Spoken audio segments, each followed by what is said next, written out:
What's up, ladies and gentlemen, and welcome back to HCS Pro Talk, your weekly Halo esports podcast. This is episode 339 for the week of May 12th, 2024. The title of this week's episode is Stamping Tickets to London. My name is Josh, aka JK Fire. This week I'm joined by the man in, Will, is it the Hippocampus? Yes. The man in the incredibly amazing Hippocampus hoodie. And then Will, I'll ask you how you're doing in a second. But we're also joined very specially by Mikwen. Austin, welcome back to the show. It's good to see you as always. You as well. Fuck yeah. How are you doing on this? I'll ask the question I ask Will all the time. How are you doing on this Monday evening?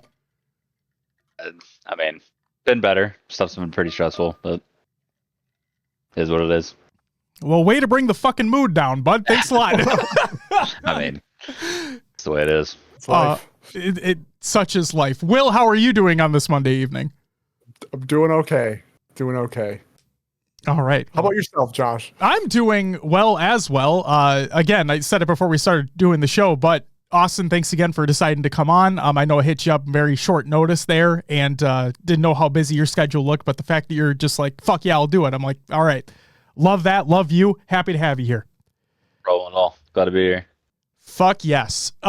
So since we have Austin here at the beginning of the show, I kind of want to take this as an opportunity to just pick at Austin's mind here about a couple things that we talked about last week. Because I kind of hinted at last week that I wanted to get somebody on who may have a better understanding about basically, Mikwen, like the player HCS communication between the two entities there. And then the competitive sandbox as a whole as it stands right now, because we've seen a lot of discourse surrounding that. And then obviously I want to talk to you about native gaming as we look forward to London. So just to give folks a heads up, those that are tuning in live, welcome. I promise I'll shout out the subs and the follows in a little bit. I just don't want to take up too much of Austin's time. And so for the listeners live and on the audio or video, whatever it may be, we're going to have Austin for the beginning here, and then we'll let him go to not waste any more of his time, and then we'll get to the rest of the actual show. So, Mikwen, to get started, it feels like this topic or discussion comes up once a year or so regarding the communication between pros in the 343 or HCS in this case. So we've seen statements come out from Spartan. We've seen statements come out from Adam Apicella. It's been around, right? What do you think would be the best course of action between pro players in the HCS in terms of communication? And how would you like to see that feedback applied either within the potential continuation of Infinite HCS or whatever the new mainline title will be? So when I was there internally, like a big thing was that we kind of wanted to have like a bridge between like pros, pro team to like then that, you know, that trickles down or trickles up rather to HCS, MP, and sandbox and that type of stuff. And I mean, Clutch obviously has like his thumb on like what's going on in the scene, but there was never like, I mean, honestly, from when I started competing again, I've never really even seen anything of like, hey, let's have like a conversation. Like when in H5, we had like meetings where like we jumped in, it was like Tashi, Quindel, Hoyo, and stuff like that, and we went through stuff, and those were an absolute nightmare, to be honest with you. But like stuff did get done technically, but I do think that there's like some trepidation at the studio to kind of redo that just because of how big of a train wreck it was. But I will say earlier this month, Wes Clutch is in the pro Discord, like where we do eights and stuff. And there's a lot of conversations happening about maps, what changed with maps, like just sandbox stuff, settings and all that. And he said like, let's get everybody together. Let's get some people from each team. Let's make like a chat. Let's everyone come to an agreement, have some alignment here, and I'll deliver the information. So Wes is taking it upon himself to kind of do that stuff. Will anything come of it? You know, it's political bullshit probably in a lot of ways. So hopefully, but at the same time, like it always happens in the third year of the Halo. In the third year, everyone's over it. Shit's bad, and there's no fixing it in everyone's mind, and it's stale. So I just feel like it's like we're in a loop, right? It's like Groundhog Day. Like at this point, it's like I've third year of H5 was the same way. So, bouncing off what you said with like Clutch kind of taking the helm on things now in terms of that that bridge that you're mentioning. How recently did that happen?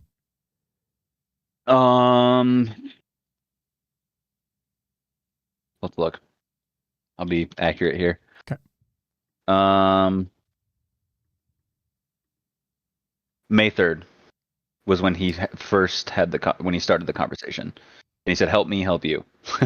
And again, I just want to make sure that what I say next is prefaced by stating that this is nothing against Clutch. This is nothing against anybody at the HCS or anything like that. But is this the first time that communication has started?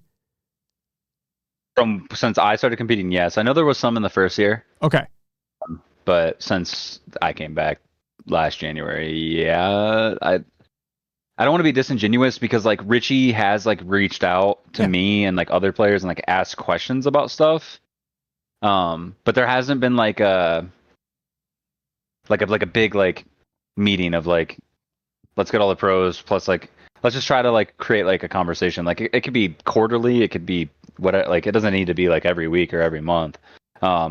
Just kind of like let's get together and like see like where pros are feeling, what HCS is feeling, that type of stuff about like where the game's at a competitive level. Because HCS's goals are always going to be pretty different than pros too, because HCS's goals are going to ultimately be how do we facilitate viewership in a competitive landscape that's enjoyable to watch and compete in. And pros are always going to go for what's the most competitive thing, how do we play the most competitive version of this game. So there's a compromise that usually has to happen there. As a pro player, like obviously I want things to be as competitive as possible, but I understand that it's like, does it kill the game if like grapples in the game, right? For example, or something, right? It's an arbitrary example, but it's like, no, but does it have too many charges? Like that's the type of stuff that you can kind of have those conversations with and come to a compromise. So yeah, and like none of that stuff has really happened, which again, I think that's just trepidation from Halo 5 when we had those meetings, because I like when I say they were a train wreck, like they were just an absolute train wreck. They were like horrible to be a part of. And I think everyone involved agreed with that. Like pros, even like the HCS employees were like, yeah, this was not really wasn't like a good thing. It wasn't good. It didn't work. So has there been any attempt at like a sort of communication bridge or whatever since you came back? Like, yeah, I mean, like I said, I don't want to be disingenuous because like Richie has reached out about certain stuff. I'm like about like how we feel about certain maps and modes. We did do like a survey of like what was our favorite to least favorite modes and stuff, and they did remove stuff based off of that. I think that's when Pit Slayer and Streets Strongholds was removed. Okay. So that did happen. So like I said, I don't want to be disingenuous because there has been an attempt on that type of stuff, but there's still the thing that happens, and it's happened since MLG days.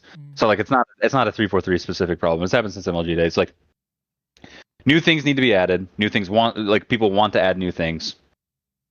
Pros are too busy in the season to test this new stuff. So what happens is they throw it into either a test playlist or they send it out for data, or however they go through their decision making process. And these things get added in the middle of the season when pros, like for better or for worse, don't have the time to test them, which ultimately we probably do. We could set time aside to do that type of stuff, but it's just in this world, it's so you get so fixated on one thing that it's like everything else kind of falls to the wayside. And you don't want to waste your time like playing stuff that might not get added or there's just too much unknown. So there's like always been that. Like even I remember back in the MLG days, like Killa Casey would do the settings and he would like reach out and be like, "Can you guys test this map?" And nobody would do it. And then it would just get added. So like Reach Android is a good example, like the racetrack map, if you remember that. Yep. That just gets added because nobody tested it, and everyone's fucking like, "This map sucks." And Killa Casey was like, "Well, we needed a new map. We needed a new map for these modes. This one seemed to be the best fit." So that seems to be like, to me, what seems to be the thing that's kind of like the cup's boiled over was the Street Stronghold removal. They removed Street Strongholds. They add Rig Strongholds. And basically what they did is they took a map that people have been practicing, people understand it, and added in a new map that has, I mean, frankly, just a lot of issues. It just has a ton of issues. It's forged well, but it's just not, spawns aren't good. line of sights aren't right. Like it's too big. There's just a lot of stuff that's wrong with it that could have been fixed or seen ahead of time. Because I'm not against adding like interference to the pool. I'm just against it in its current iteration. And it's like, well, why did Streets get removed? And or not Streets, Palazzo get removed. And they're like, well, data showed that it was the most snowball game type, and obviously what happened to Optic at Arlington, that kind of feeds into that. But it's like, I guess where my brain goes, like the box that I go to with that type of stuff is like, okay, well, how do we make it better? Like how can we make it to where it's not a snowball-y? Well, one, they added a shock rifle to it. The map suddenly got more snowball-y, right? And then the power up, I think they switched it from overshield to camo. I can't remember actually at this point, but QT, whatever it was, I think it was QT to camo. QT to camo, yeah. It should just probably be an OV, so that if you do get it, you can actually like get back some control. And then probably put a repulse in blue, so that when you're going through flowers into yard and there's 45 fucking nades being thrown at you, you can repulse them away and actually get into yard. And or like drop dip and repulse up into yard ledge or something. Give that people in blue some tools to get out of blue and see how that works, rather than just going, yeah, it's bad, let's move on. And I think that's been kind of the stuff that I've seen in like the pro Discord of like, why did it get removed, rather than like just trying to tune some of the new stuff.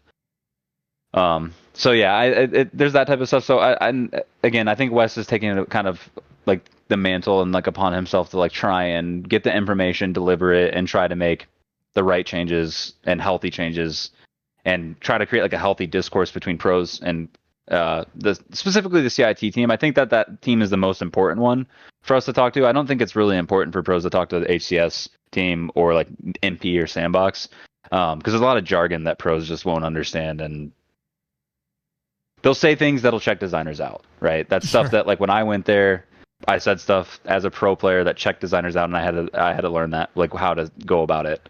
So it's much easier for us to say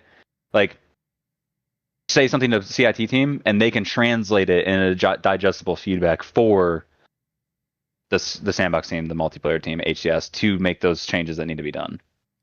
For those listening or watching, competitive insights is what Austin is referring to. The pro team, old pro team. Yes, they just have a new fancy name that's more applicable for the resume. Oh my god.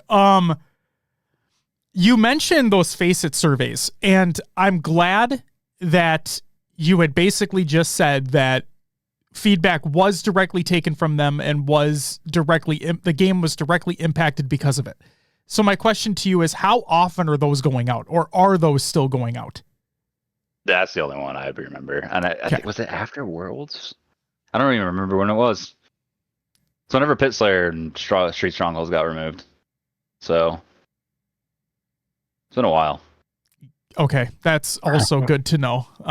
In a bad way, but still good to know. I mean, shit. I'm also a little curious, because there's been a lot of talk online about certain pros feel like they're just not heard when it comes to these surveys or meetings.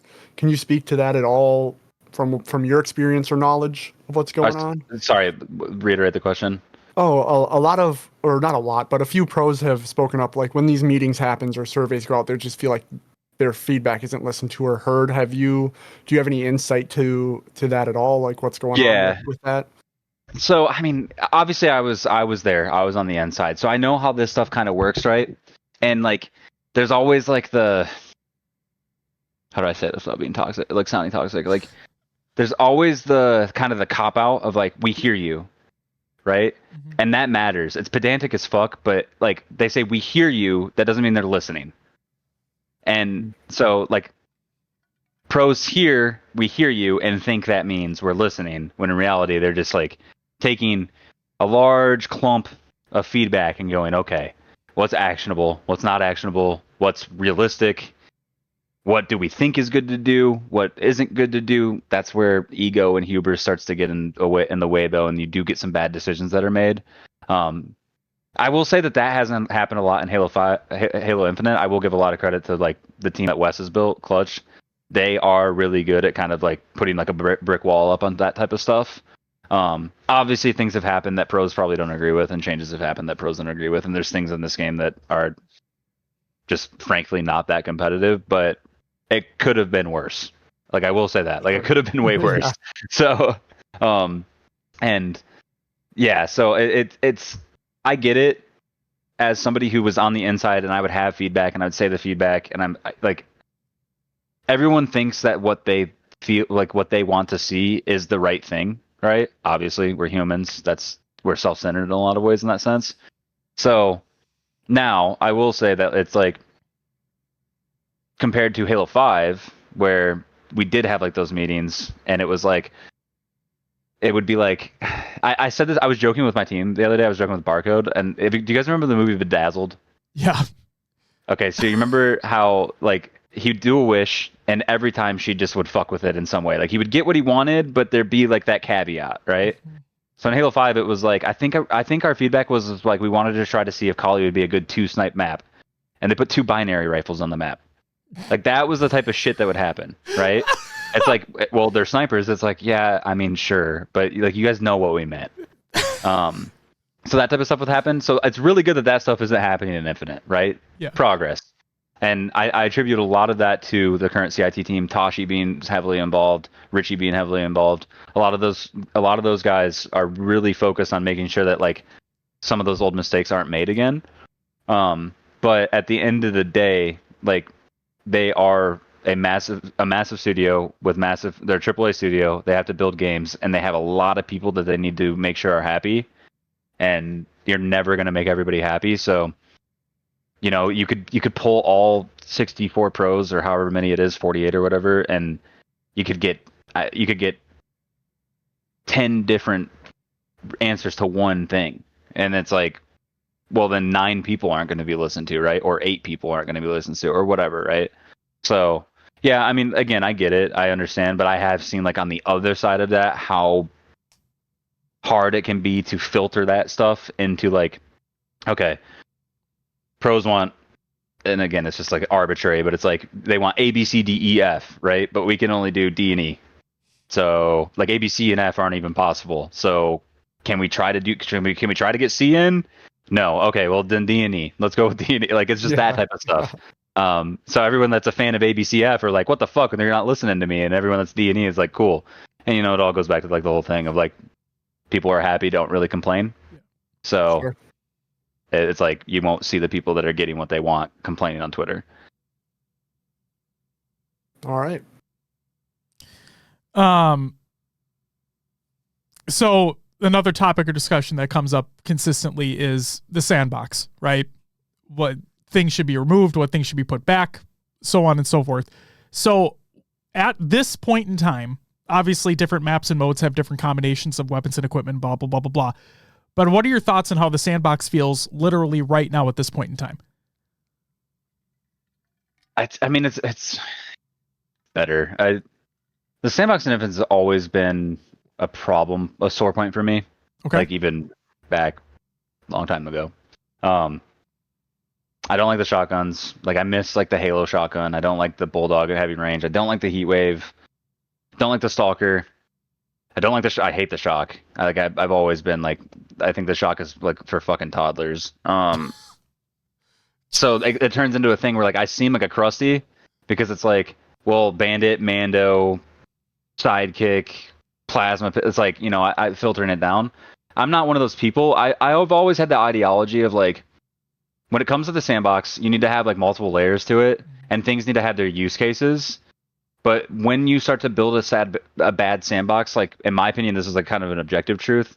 Bad sandboxes are when everything's just a linear upgrade from one another in terms of like kill time, right? Which Infinite adheres to. It's like you have your couple of use cases with like Plasma Pistol. Can't really count that though because it's just been the Plasma Pistol the whole time. Disruptors was kind of interesting. Now it's just lethal, right? Used to be cool. And then you kind of get the dot to work and stuff like that. But it had a use case. Now it's just an SMG or like probably not even an SMG. It's just like it's just an auto pistol, right? Mm-hmm. But it just kills fast. Stalker kills fast. Bulldog kills fast. Heatwave kills fast. Assault rifle kills fast. You know, it's just like everything just kills a little bit faster. And if it doesn't kill a little bit faster, it has more range. And that's all the sandbox is. And I just think that that's not good. I just think it's like just bad to have like a sandbox that's designed and built that way. And my favorite sandboxes are the one where there's you basically put a line and then you say, okay, this weapon does this. How do we make a counter to that weapon, right? So if you look at like Halo 2, it was like the shotgun counter the sword, right? Sword very powerful, shotgun counter sword. Plasma pistol counters, like they had the whole dual wield stuff, which really complicated their sandbox. But it's like Halo 3 kind of was like a 1 to 3 gun game, so you can't really count that. We've just never really had like that line of like, how do we make things that counter one another, and then things that kind of sit outside the counter ability and have like interesting use cases. Like what happened with the plasma rifle in Halo 1? Why did we not like want to keep kind of what that thing did? It wasn't strong. It just kind of froze you for a second, right?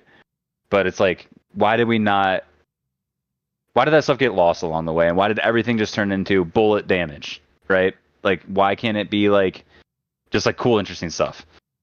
And yeah, it's so for me, like the sandbox is just stale, and it's just everything is just a kill upgrade. So it's get it to make the game easier on yourself, which to me is bland and shallow.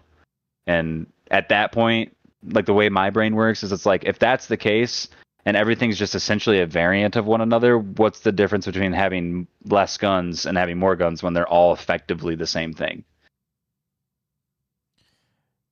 So not to like just incredibly simplify what you were talking about, but I do have a follow-up question regarding like the shock rifle, for instance. You know, half jokingly, half not said it's for toddlers, but I do want to ask, how would you feel, because we do understand how objectively easier it is to use, how powerful it is. My question to you would be, how would you feel if that was considered a power weapon, like a rocket launcher, like a sniper, like so on and so forth? It goes back to kind of like what I was saying. It's just at that point, if you take the sniper, shock rifle's just a better version of it in every way. It's hit scan, better, easier to no scope, so it has better range. The scope is better on it. The damage is technically going to be better on it too because it can chain. So it has AoE capability. It's just better than the sniper in every way. And it's just it's like, again, it's just like you basically put it in you put a sniper rifle in Pack-a-Punch, and this is the new fucking version of the snipe.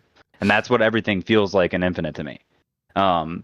So it's just like the shock should just have a more interesting story. Why isn't it like, if we're going for more of an agile sniper story, why doesn't it like adhere to like maybe like a bolt action type ideology or something, right? Like it's just, we could have done more interesting stuff. And obviously I was there and I know why this stuff happened, but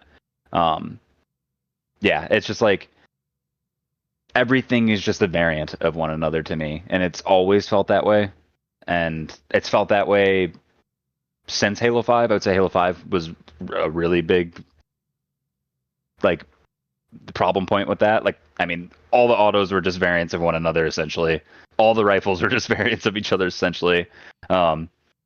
So it's that problem has just continued on. So I hope, like, it was a big thing when I was there internally. I pushed this stuff. Like, this isn't me. Like, this isn't like a new opinion. This is shit that I said when I was there to the designers, to the pro team. So I hope that type of stuff resonated, because I do think that a lot of the pro team guys like kind of agreed with what I was saying, that like, let's not have linear upgrades. Let's have interesting guns. Let's make more guns. And some can be like, you know, this is a big thing that like there was a big disagreement is like, some guns can be worthless in some people's eyes. That's okay. There's nothing wrong with that. Because if it's worthless to you, it might not be worthless to somebody else. And, you know, if you look at like dual needlers in Halo 2, they're probably pretty shit, but you would see people run around with them, right? Why? Because they're just having fun. And then obviously the Walshy stuff creates like a cool story in that sense, right? But now we just have a needler that just is a fucking cannon, right? It just kills you instantly. And it's just essentially an SMG. So we talked real quick. Hi, Sin. Welcome back. Good to see you. And everybody that's tuning in, I apologize. We're not really communicating with chat right now. I promise we'll get to subs and follows and everybody. But welcome, everyone. We're having a chat with Austin here. So, Mikwen, going back to Solitude for just a hot second, because Sniper was on it before. There was a lot of discussion around, like, one of the potential issues of it being snowbally was because of the Sniper. They remove it. They put shock on it instead because they tried to make it, if I'm not mistaken, you can correct me here if I'm wrong, but I believe what we read from what they said was that because your shields won't be automatically depleted by getting a body shot, it would allow for maybe more maneuverability around the map by getting hit in the body with a shock instead of getting hit with a sniper rifle. You have to back down immediately. So my question to you would be, I can't believe I'm fucking saying this, but would Skewer be a better replacement for that pad? Or what if we wanted Solitude to be back, like Solitude Strongholds to be back? How would you, I'm putting you on the spot here, how would you fix Stronghold Solitude and to say that it would still be in the HCS right now? I would, like I said, probably put Repulse in blue. Yeah. I'd probably take Thrust out of Yard. I'd probably put Thrust like bottom Snipe Lift or Hotel or something. That'd probably be too close to blue. That one I would have to noodle with and see. Honestly, the Sniper was fine. The whole, like, that shock rifle ideology, it makes sense on paper, right? Damage, the delta is larger between getting that body shot and not getting a body shot and all that type of stuff. The thing that's just completely ignored with that is that at a professional level, body shots with the shock don't really happen. It's just a headshot most of the time. So it's just a kill. And then on top of that, if you can manage to get the shock in the yard, you're not getting through flowers. And if you try to get through flowers, somebody's getting sniped and somebody's going to be half shields from a chain, and then they're going to chain their teammate. And then it gets even trickier where if you do snipe the first guy, the BR falls down in flowers, next guy peeks, he gets chained, and it chains off the BR and does double damage to everybody that's there. Like, all of that stuff was just kind of ignored, I think. Okay. Or not realized. I don't want to say ignored, but just kind of like, it wasn't thought about. Like, it was thought about too black and white. It was like, this does this much damage on X hit, right? Mm-hmm. And technically, at that point, if you're just comparing it, like, based off of damage on hit, I mean, yeah, the shock is weaker. That's just not how guns work in video games, though. So it's a lot more nuanced than that, especially in Halo. So yeah, the sniper would probably be fine. Probably put an overshield top middle, because I mean that just works. That worked in Halo 5. It'll probably work in Infinite. It allows you to make a better push and maybe get out. And yeah, probably the biggest thing that you need to do is you need to empower the blue spawn to have tools to get out, and you need to take some power off of yard/nest, or like the snipe area. That whole like kind of L-shaped setup of where like your yard BR to glass up the nest. Take some power out of that setup and empower blue a little bit so that there is a reason to push into blue and there's an ability to get out of blue consistently. So if you do that, it probably plays better, but again, this is the type of stuff you say that you get into it and it's like, oh shit, nah, now I'm just getting 250 because I'm spawning bottom snipe lift nonstop, right? There's all that type of stuff that can happen. But I would rather try that stuff than like, let's look at a map that, again, it just has a lot of issues that it like are going to be really hard to solve because it's not the forger's fault. I'm not blaming the forger at all. Like, the map just like rig only worked in Halo 5 because there was effectively 2 spawns, Carbine and Bunker, right? That was it. You could get a Nestor barrel spawn, but it wasn't really happening. Yeah. And because of that, it made the map like pretty simple and it flowed a certain way. That's not happening on Interference. It's like a guy can spawn Carbine, you start fighting him. Another guy will spawn barrels, you start fighting that guy, and then they're spawning Bunker and Nest. Or you're trying to cap basement, your teammate, like, Bunker's wide open, and it random spawns them at open field, and you can't get basement, and then they have a Nest, basement, and A setup, right? It's just not working.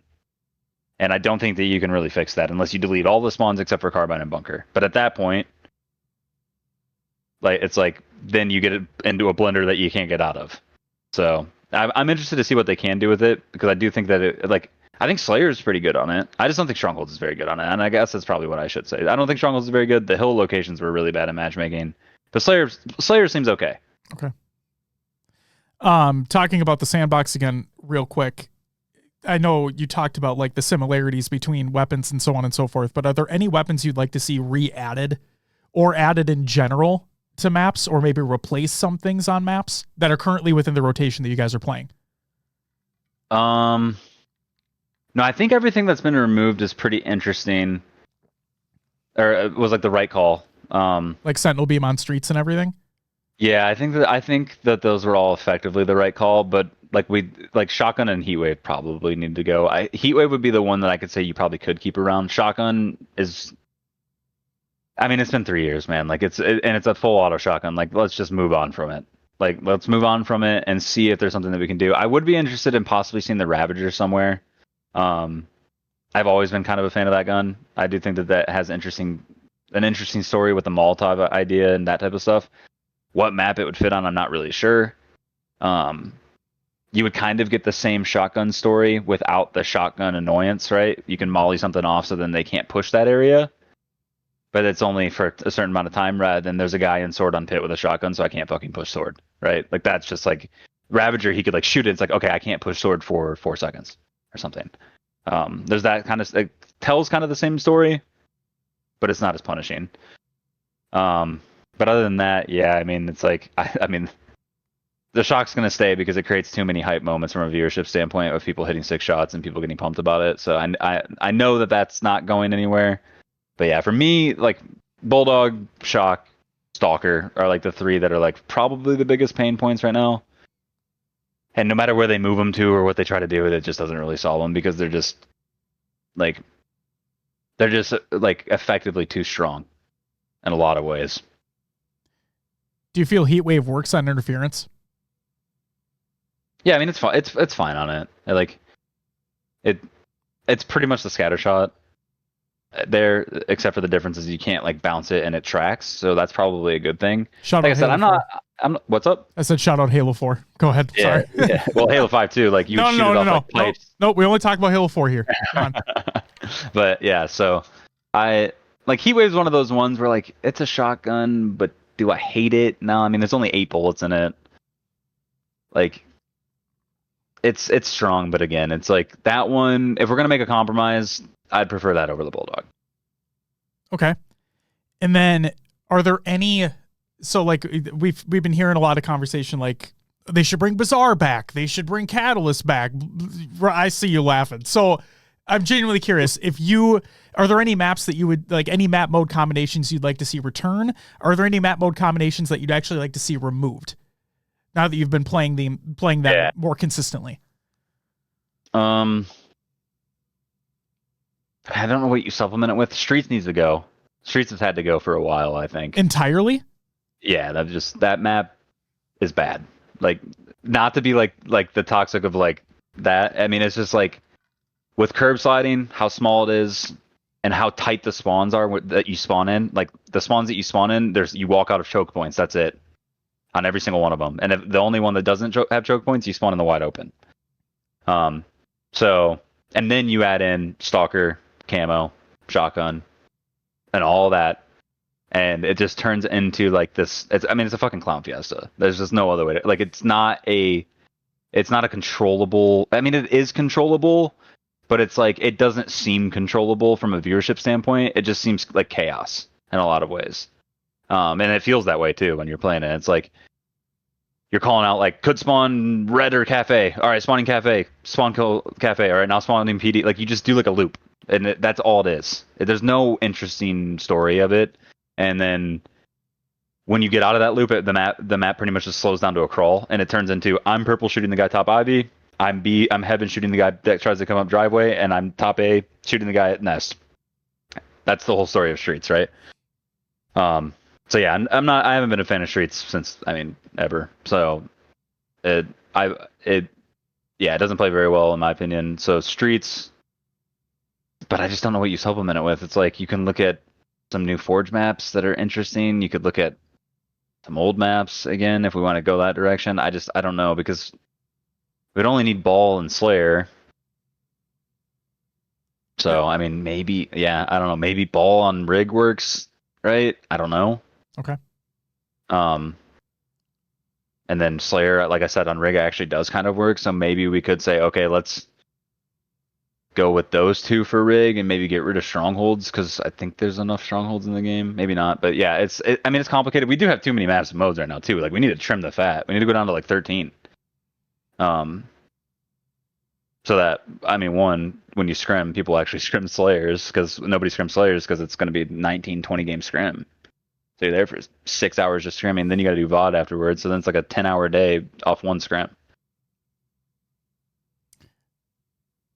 Real quick, Xerxes, yeah, I think that's one of the plans about a Kali remake and Forge being added at some point in time.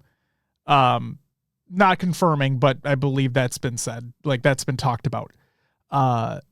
Again, not in official conversations, but just talked about online as like, yeah, that sounds like the next thing that's going to happen.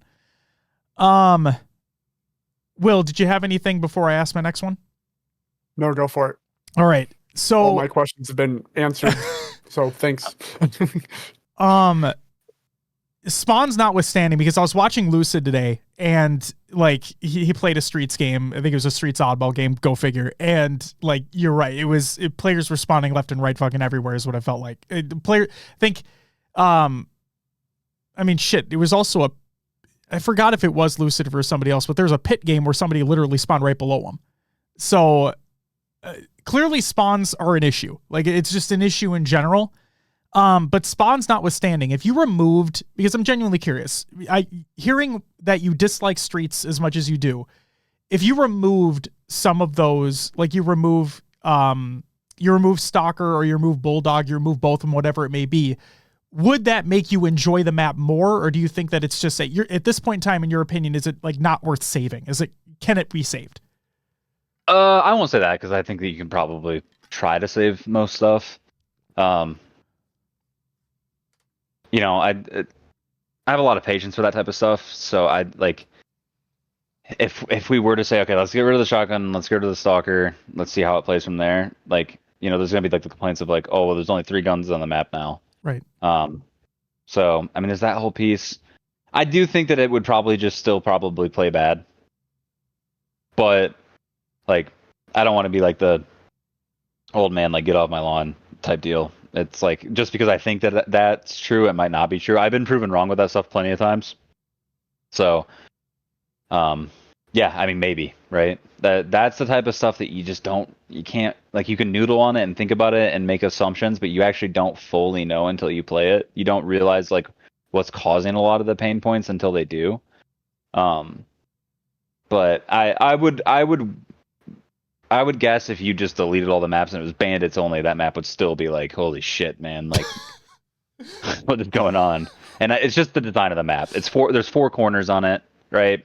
They're all closed. As Choke points out, that's it. Like there's no good spawn locations. There's no good control locations. It's basically just let's reroute nonstop. Let's poke right, push left, right? Poke left, push right. And it's just like, that's not Halo to me. And I might be being like a grumpy old man. That just feels like fucking Call of Duty to me. Because that's, I mean, if you watch Call of Duty, there's 3-lane maps. They poke right, they move left, right? Or like just rinse and repeat. That's not interesting to me personally. And then once things do go really bad, it's like, well, then you're split spawning PD and C, and it snowballs out of control. Jiggle peeking. Yeah. I want your thoughts. Yeah, I mean, I can actually play the game like on this network model and like not feel horrible, but the jiggle peeking is really bad. I'm interested to see how it is on land, but I mean, yeah, the strafe acceleration is a problem. There's no acceleration, and it's just a flat binary 0 to 100. Like, and I know why that is, and there's no reason for that to exist anymore based off of the changes that they've made to the game. Mm-hmm. Like, that's all I'll say. But like, the strafe acceleration was a decision made for a specific reason, for a specific fix, and that has been solved. So it doesn't need to exist like that anymore. And yeah, I don't know. If you don't have that strafe acceleration, the jiggle peeking's not that way. And it's like it truly is like that part's simple. Obviously, with strafe acceleration, you have to go through like a lot of iterations of like, am I excelling too fast on slopes? Am I excelling too fast on flat ground? Am I excelling too fast on like, or just naturally? Am I excelling too slowly? Like, you have to go through all those iterations. There's a lot of testing. There's a lot of stuff that you have to do with that. There's a lot of QA shit that you have to do. Animations are going to change slightly. So like, that's the type of stuff that like people don't think about. Like, if I say change the strafe acceleration, they're like, well, that's easy. And it's like, well, animations will slightly change. You have to think about slopes. You have to think about what this looks like if you're strafing on top of a vehicle, like just small shit, right? What does it look like if I'm strafing at this range? What does it look like if I'm strafing at this range? you have to go through all those scenarios. So that's not a 3-day process. That's a multiple week endeavor just to get to a point of like, okay, animations are good on it. We feel like we got it in a pretty good spot. We can kind of wiggle with it a little bit within 10 to 15%, but anything more than that, the animation has to change, right? So then we have to stay within this kind of frame or like that, those bounds. So yeah, I would like them to just put some acceleration on the strafe, but I understand that it's not as simple as like put some acceleration on the strafe. The last question I have about like the sandbox in general and whatnot is, well, I don't think we've spoken since I don't think we've had one of these kinds of conversations since the meta change took place with like the bandit and everything. So overall thoughts on bandit, overall thoughts on like live fire, the changes that were made for the maps on there with QD being back B, repulse being bottom center now instead of heat wave, the king of the hill placements on recharge, so on and so forth. How are you feeling right now in terms of where we are with the meta as we head into the midway point, I guess, technically in this year? I mean, things probably improved in a lot of ways. The live fire quantum, I kind of like said, like, it'll be cool for a while, but it's going to become a problem, right? Because there's a lot of that type of stuff that'll happen when you make changes like this of like, okay, this will be cool for a little bit, but it'll lose its magic after, let's guess, 3 months, right? Okay.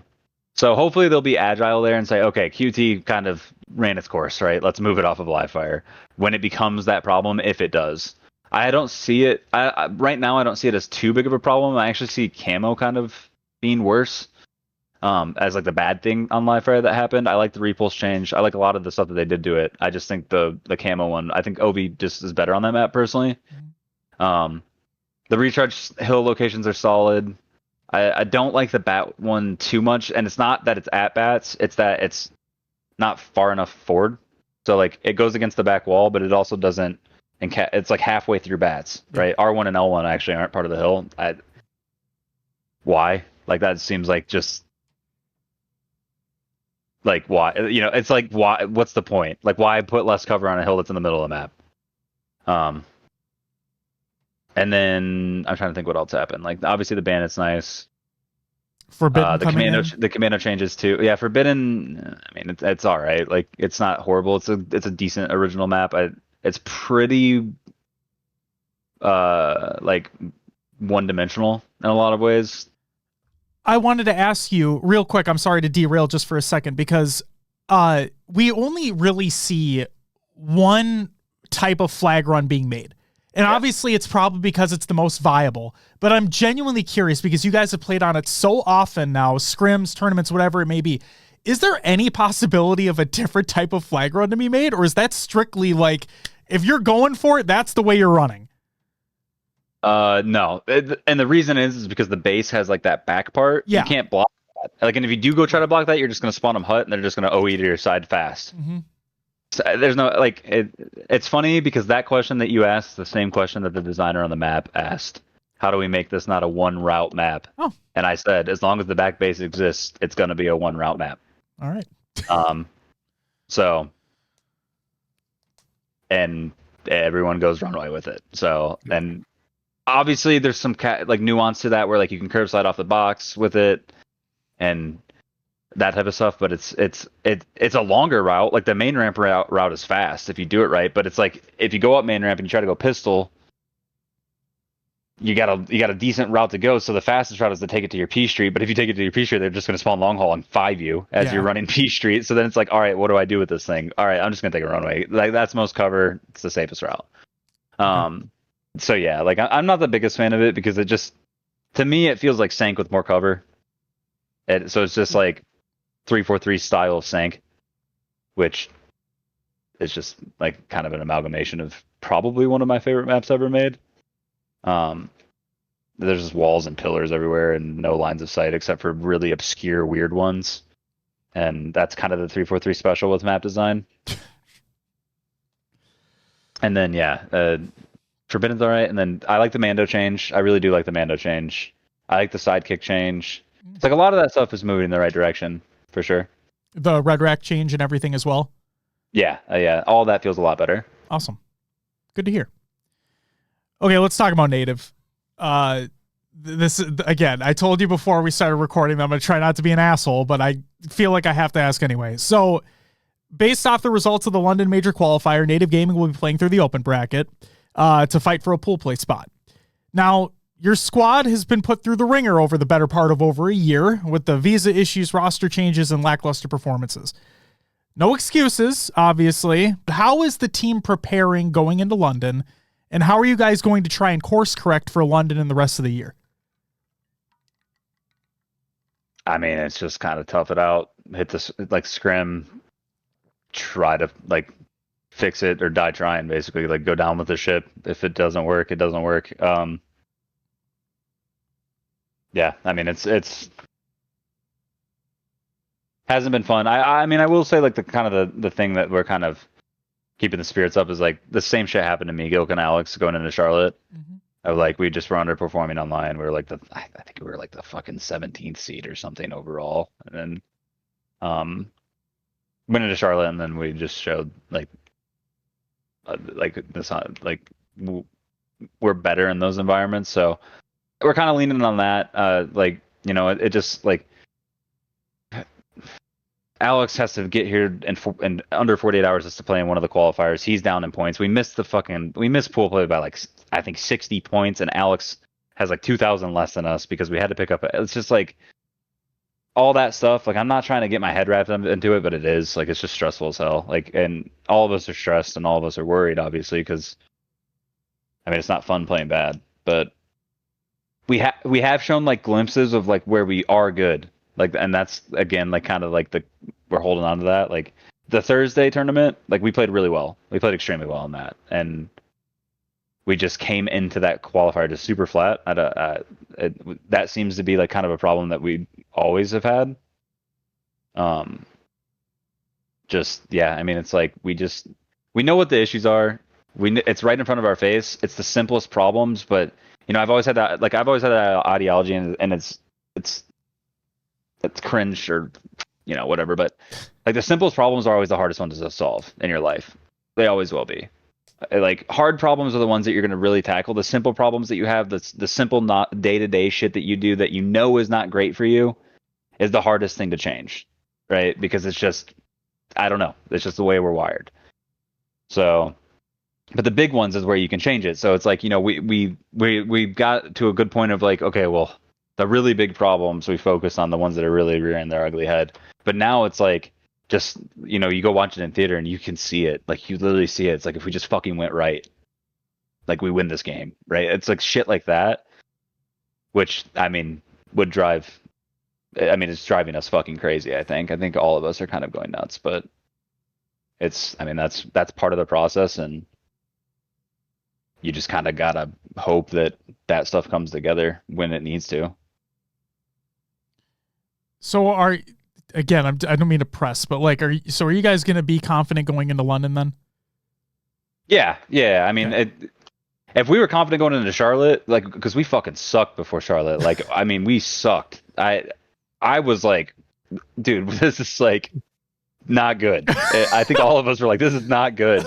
And then we did that, and it really did snowball us to be a lot better, like, for that situation. And, you know, I think, you know, stuff kind of got derailed with the Gilk change, and like we wanted to bring in K, and then Alex happens, and it's just like, you know, I've always kind of chalked it up to that, of like all that stuff happened, and you know, it's just we can never really get our feet on the ground. It's not an excuse, like it just is the reality. Like that's what happened, and we still showed promise. Like, I mean, I think that's like something people forget is the entire rest of that year, like we put Sentinels for top 8 every single event.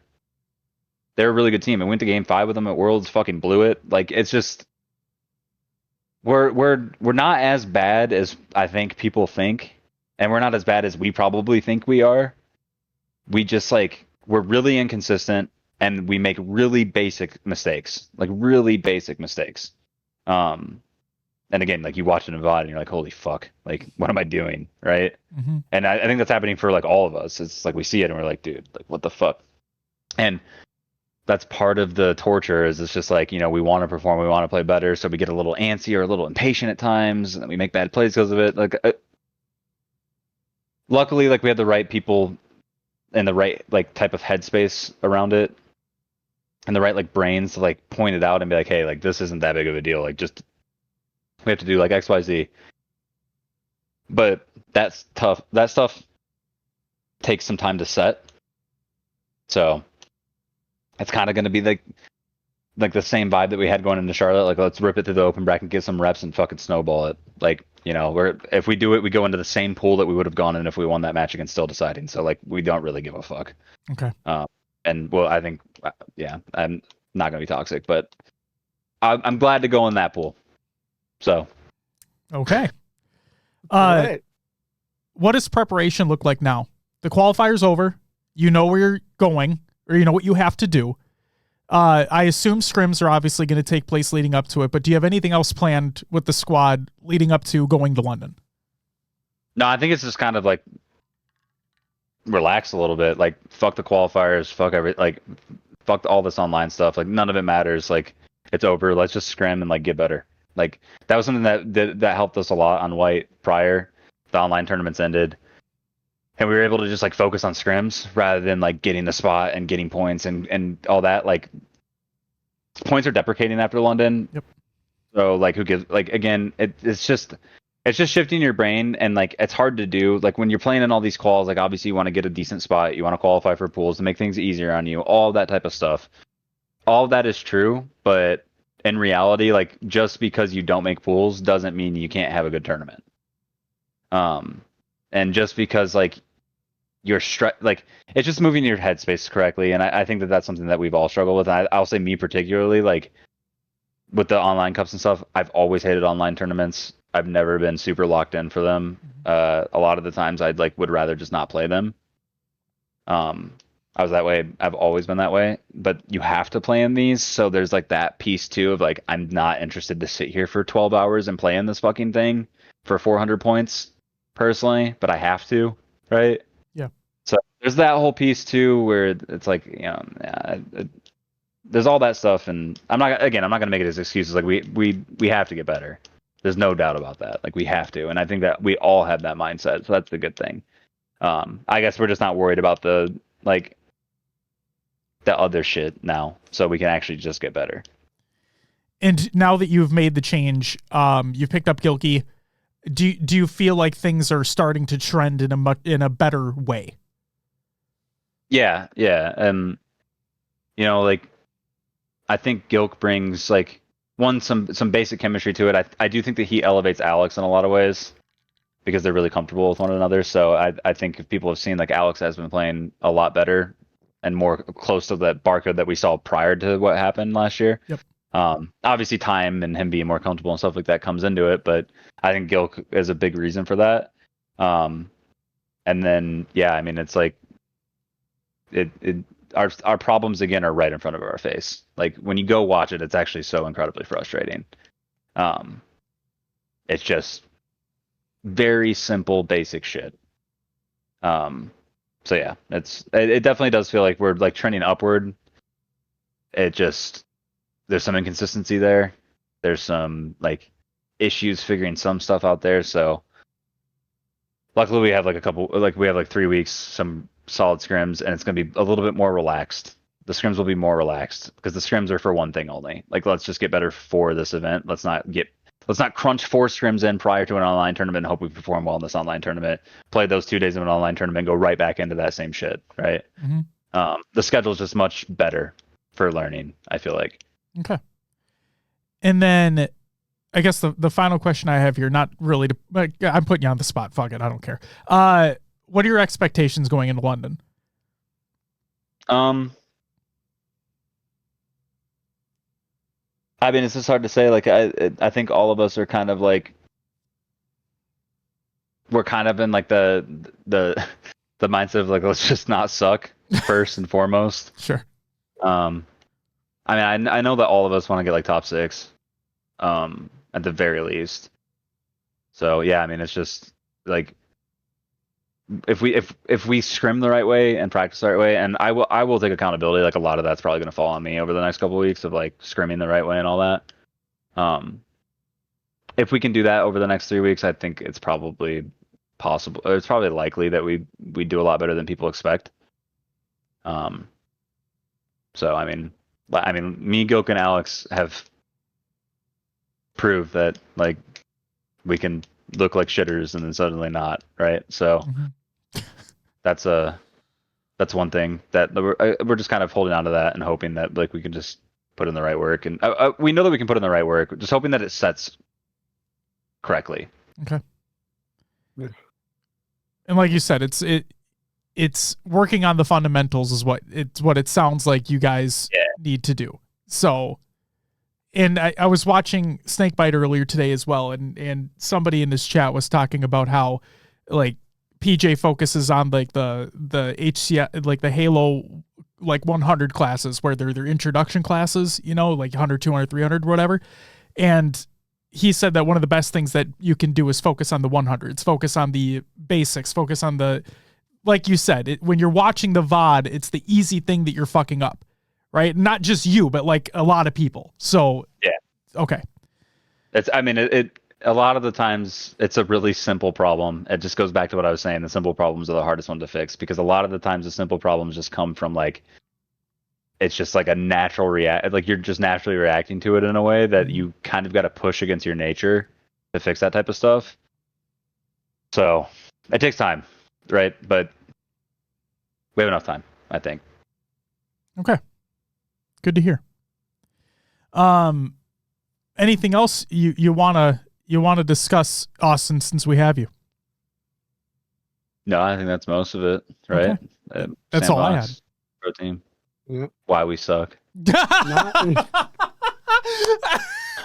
For the record, he said it, guys. You have to like, some of it has to be a joke, right? You got to make some light of it a little bit. So yeah. Oh, absolutely. Like I think our chant at London will do like a little thing and be like 1, 2, 3, don't suck.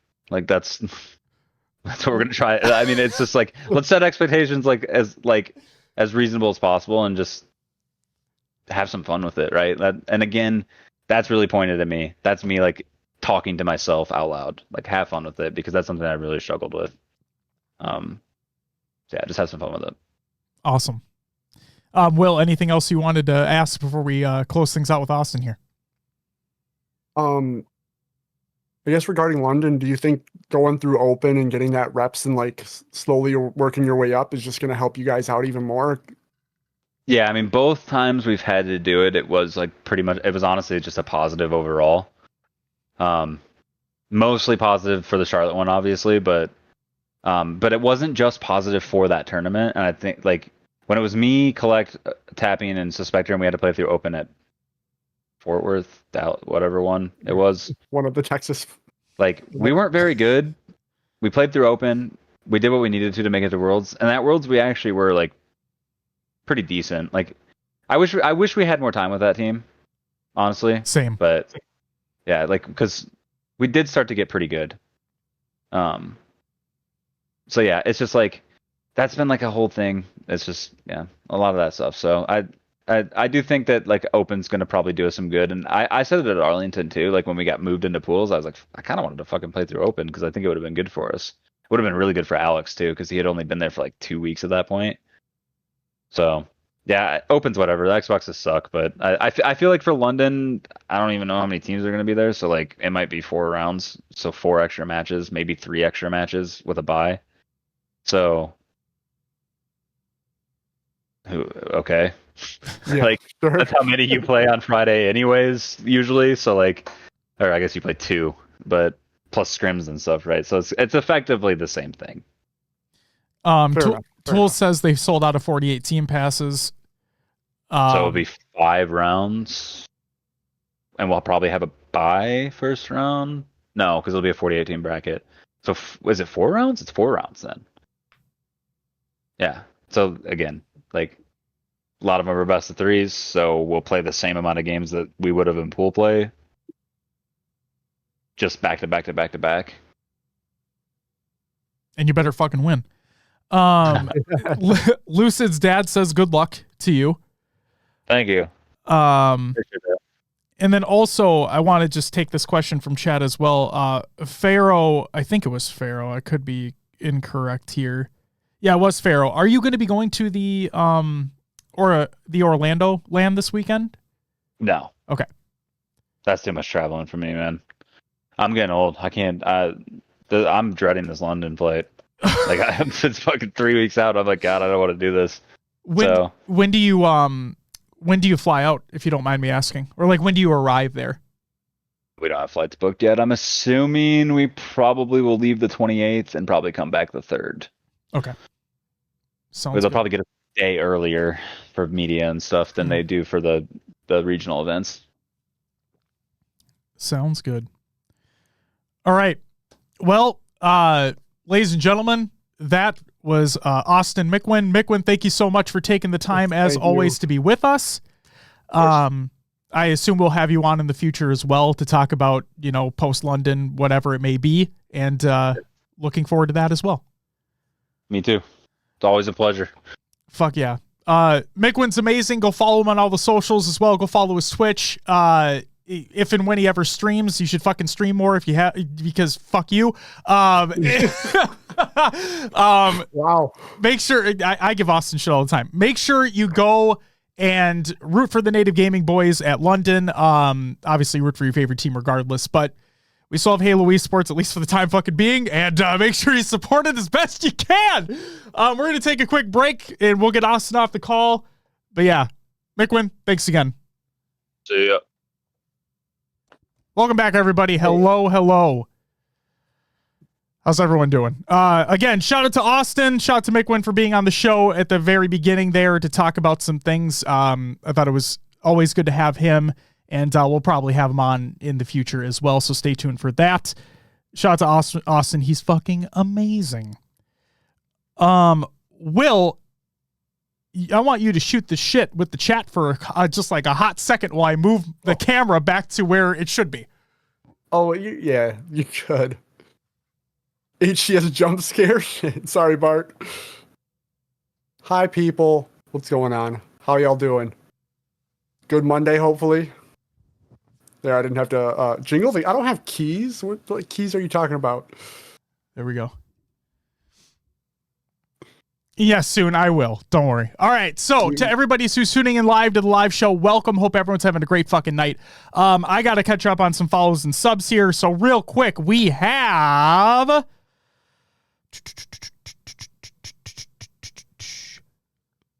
Excuse me. We have Sweaty Doc with the primer. We have John with the 12-month resub.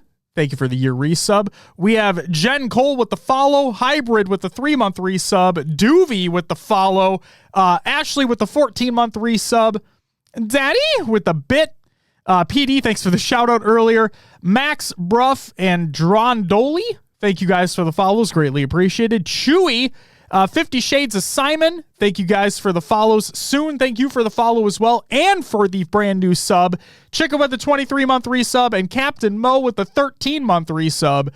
Thank you all so very much, greatly appreciated. And that means that we have 1, 2, 3, 4, 5, 6, 7. Whoa!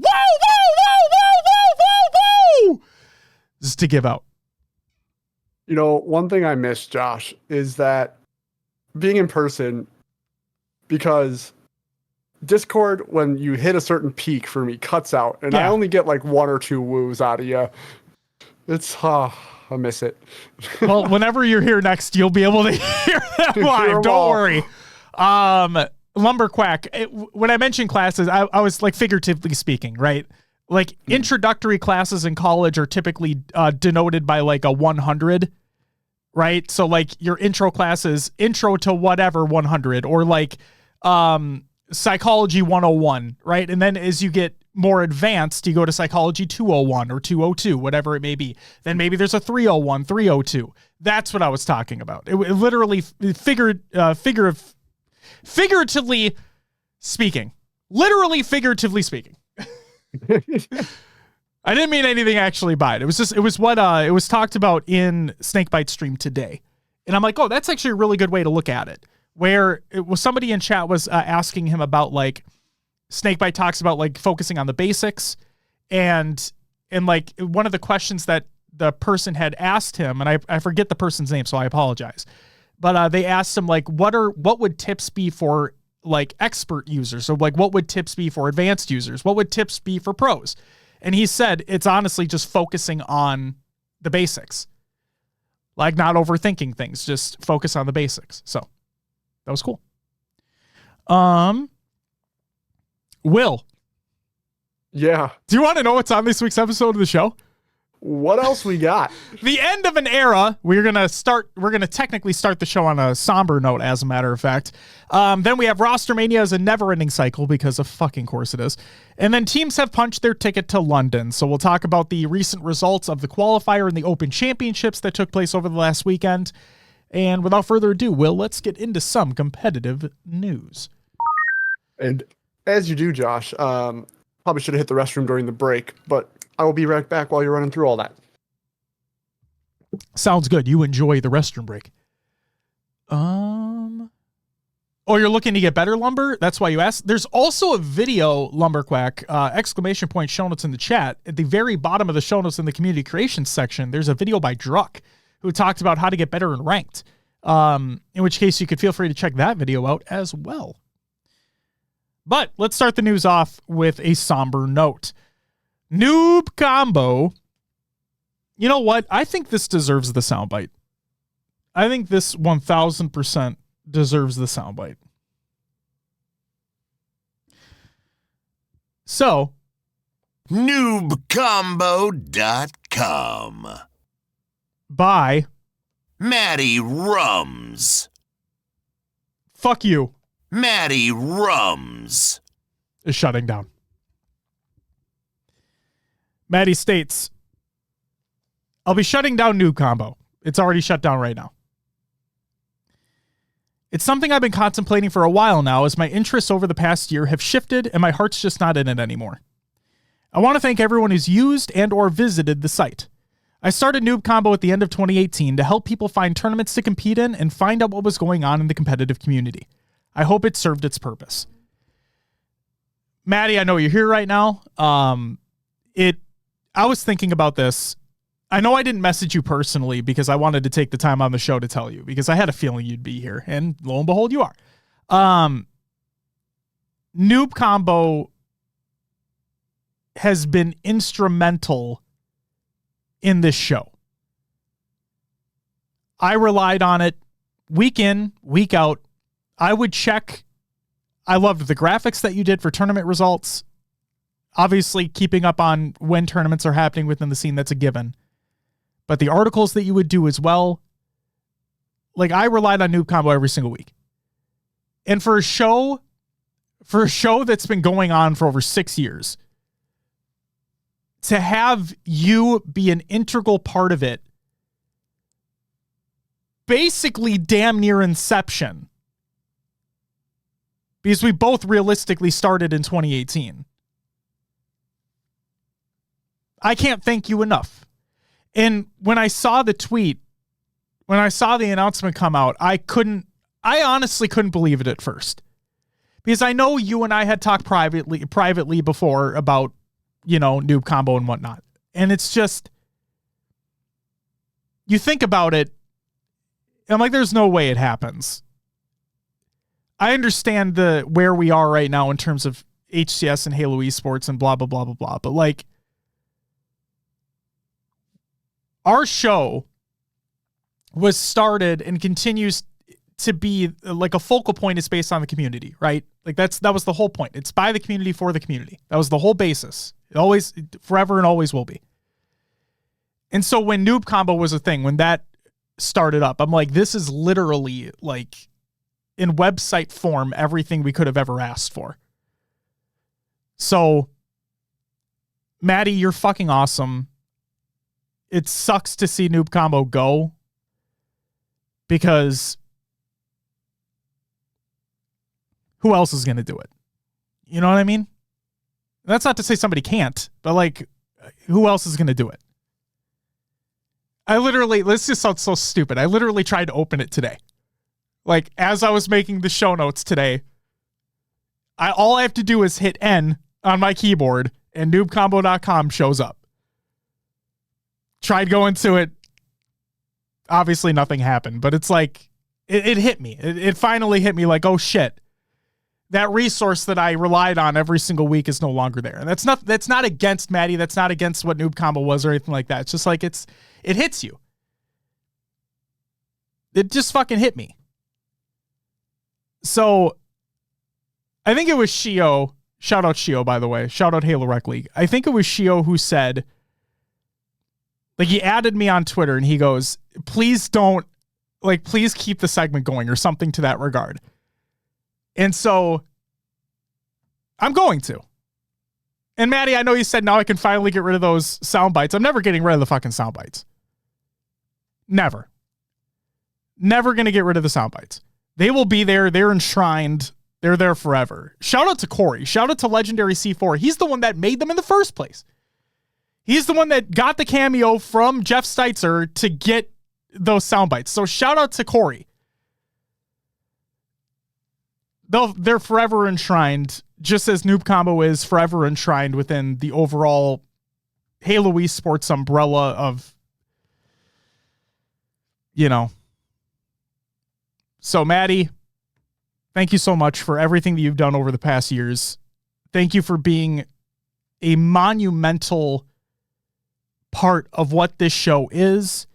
Thank you for being a supporter of what we do. And I think you said that you would be, I think you said earlier that you'd be at Worlds, so can't wait to see you there. And yeah, it's a fucking end of an era. Guys, I know it sounds so stupid right now. It may sound stupid right now, but I think you guys don't understand how pivotal Noob Combo is/was to this show. Literally every single week. We took a break once. We've taken one break in the history of this show being a thing, and that was like 2 weeks. So nearly every week straight for 6 years, Noob Combo has been a part of this show. Whether it be articles that Maddie made, whether it be tournament announcements that Maddie included, whether it be event calendars of what's going on, Maddie and Noob Combo have been a part of this show for 6 fucking years. And the really fucking shitty part is that we don't have something in its place. We just don't. So, Maddie, we fucking love you, man. And whatever you decide to do in your spare time, we hope it brings you joy, and just hope you have fun with it. And while this will not be the last time we do this, fuck you. Maddie Rums. Moving on to more upbeat things, I guess you could say. Actually, real quick, let's say Woodward and Coney, thank you for the follow. Welcome to the live show. HCS rule set update. This is by the HCS. Starting with the weekend's London 2024 Major Qualifier and Open Championship tournaments, which have already taken place, obviously. The game restart rules have been updated to reflect the utilization of the new game start features in Halo Infinite. In other words, like the round start, the point structure, so on and so forth, that have been added with the most recent update. For more details, you can check the HCS Player Handbook. It's included in the Google Doc of the show notes of the show, ! Show notes in the chat. Next up, Halo Infinite update. It's by Halo Support. This was on May 7th. Decals have been added to the map Interference to improve readability across the map. Hines states, HCS players, the latest version of Interference that includes minor readability improvements will be in the custom games menu under the name Interference. This is the correct version to use in HCS tournaments. And then from Archer Bloodshot, remember the whole conversation, Will, about the vibes of the map being off? Well, Archer put out a little tweet with a little video saying, did somebody say vibes?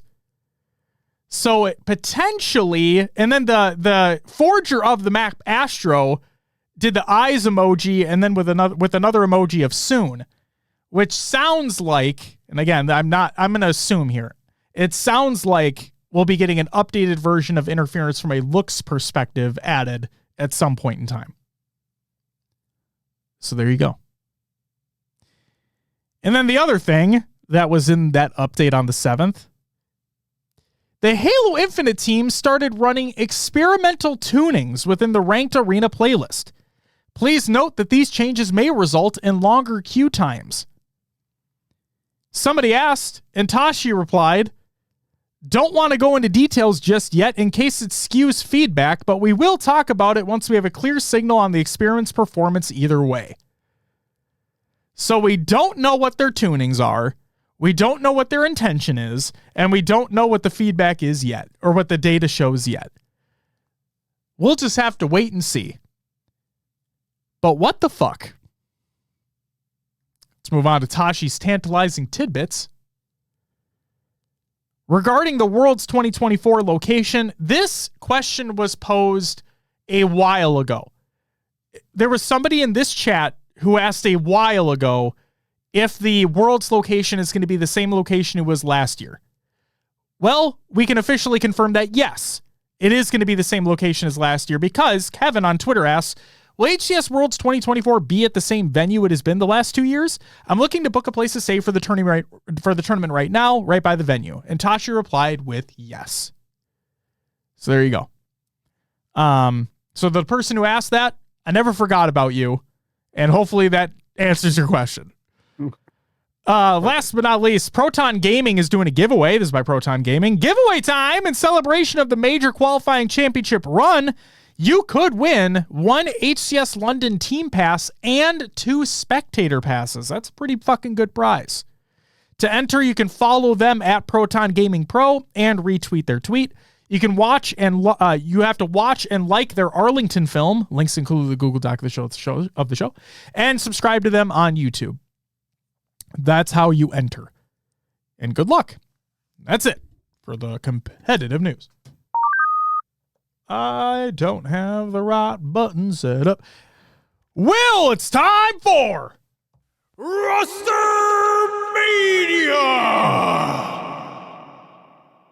All right. A few pieces of Rostermania with what's happened.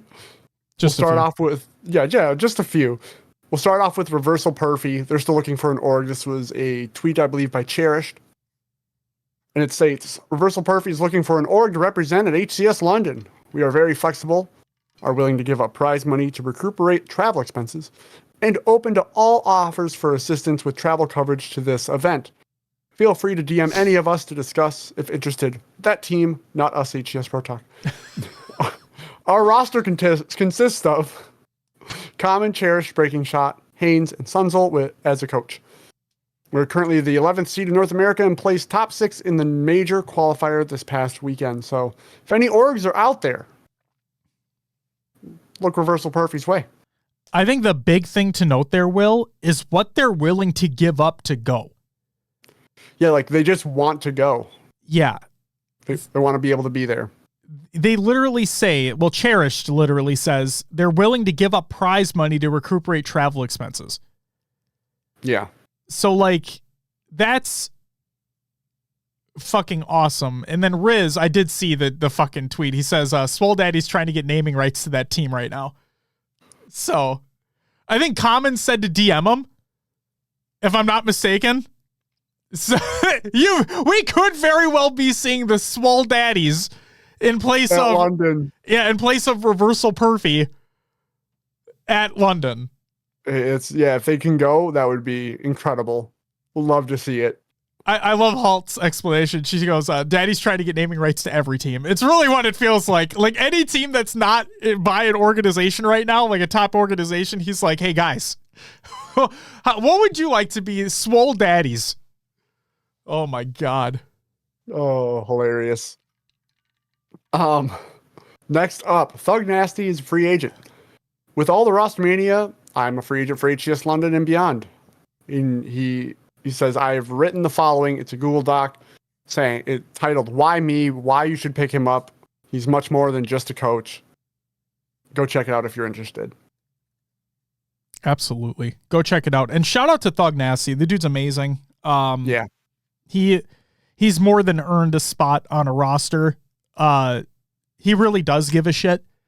So yeah. If you're looking for a coach who really does do more than just a typical coach, then look Thug Nasty's way, please. Hell yeah. Josh put in here, Halo esports never changes. Oh, yeah. It's so true. Teams making changes before the London major qualifier. Here we go. Proton Gaming, they dropped Manny, picked up Collect. Poor Manny. Man, he just seems to get moved around a lot.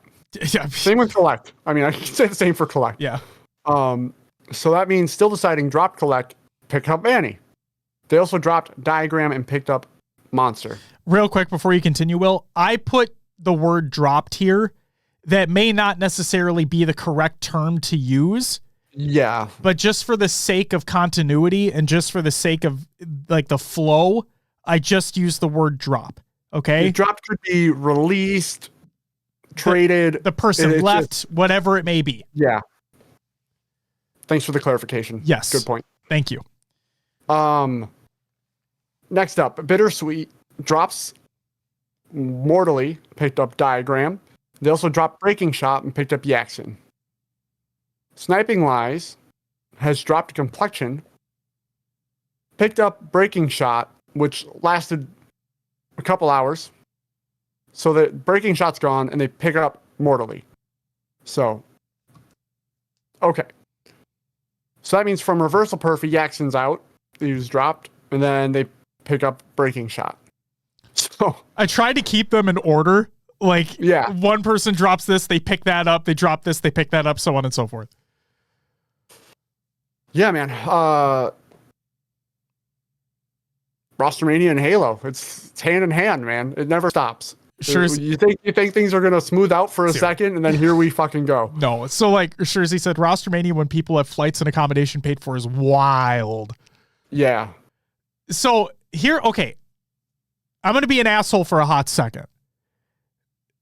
Just a hot second? Yeah, right. Oh, Fuck me, right? I'm an asshole all the time. Fuck me. No. Real quick though. I'm a firm believer that teams do not, like, if you don't try to stick together and work things out, or if you just fuck a teammate over, like we saw multiple times within that list of people that you talked about real quick, like, you're not winning.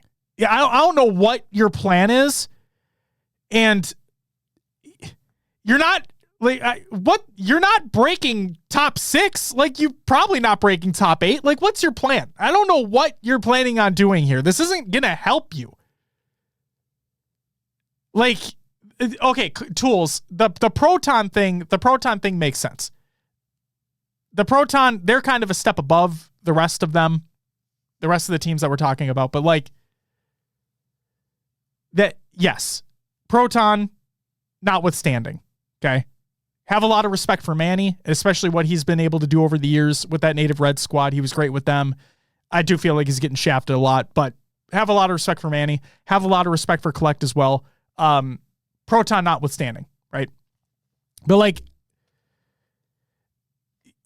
okay, asshole point number 2. You best fucking believe that Still Deciding picked up monsters so they could basically guarantee pool play. Oh, with the points? Yeah. And with the online. Like, yeah. And this is nothing against Monster. Like, this is nothing against him. People should already know my thoughts on that situation, but just come on. Writing's on the fucking wall, dude. Oh my God. They still had to win against Native to do it. Yeah, in an online tournament. Congratulations. Name Got Sauce. Thank you for the follow. Welcome to the live show. Greatly appreciated. So it's, yeah, Rostermania, it never ends. And it really, a lot of the time when all of these moves happen, I'm done being an asshole right now, Will. I'm done. Okay. Tools had the same thought. He says, love how Frosty not playing one tournament led to Monster getting pools. Basically, man. I saw your tweet, Tools, by the way. He put a meme on Twitter with like dominoes, and they're getting bigger, and like Frosty's at the small end and then Monster's at the top. So yeah, I saw that. Fucking Jersey. Monster Mash is a graveyard smash. I hate you. I fucking hate that song too. Yes. I hate that song. I'm excited to see how Proton do, Tyler. I am. Like I said, they're notwithstanding. Like, they're the team that the change that they made makes sense. Like, you took a really good player in Manny for a really good player in Collect. The way they're playing, though, they could shake some things up if it all comes to fruition on land, you know? Absolutely. And this is like this is coming from, like, I would love to see what they do with Manny too. Like, I think either player on that team I think is good. So hopefully they believe by picking up Collect that things will be better for them, and we'll go from there. Did Monster officially change his name back to Monster? Spy Tomic lasted one tournament. Yeah, I think it did. I think he is Monster again. Jersey says Proton are looking for marginal gains. Manny is a known quantity. And I love Manny. Yeah, Tools, you're right. Yeah, I believe Monster is playing mouse and keyboard. I believe so. And now that he has pool play, he can play on PC, so it's not a big deal. Who knows how that's going to go? We'll find out. We'll have to wait and see. Maybe. You know what, Will? We're not doing predictions yet, obviously. That'll wait till the London pre-show. Stay tuned. But that's going to... I'm genuinely excited to see how he does with an input that it feels like he's more comfortable with. And they have pool play, so they're going to be playing on PCs. I'm excited to see how that goes down.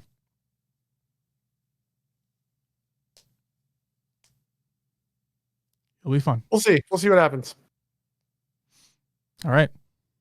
Yeah, that's everything for Rostermania this week. Sounds good. Then it's time for...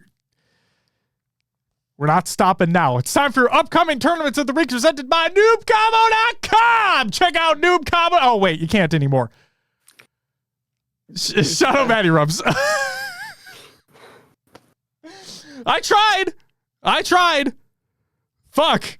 Friday, May 17th to Sunday, May 19th is the Titans Orlando LAN is taking place. Go check it out. LVT gonna be streaming that shit. They gonna be there. They're putting it on. I'm excited to see the competition that's there. A little warm up before London. And yeah. Hell yeah. That's it for your upcoming tournament of the week. Again, presented by noobcombo.com. Do not check out noobcombo.com for all your Halo esports needs, because that shit gone. Shout out Matty Rums. Fuck you, Matty Rums.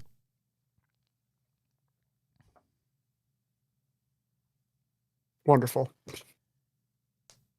I would assume that Complexity announced Spartan is officially on the team since they made pools. No, they haven't yet. Proton Gaming Scott, thank you for the follow. Welcome to the live show, Scott. Greatly appreciated. Good luck to everybody that's attempting to win your giveaway.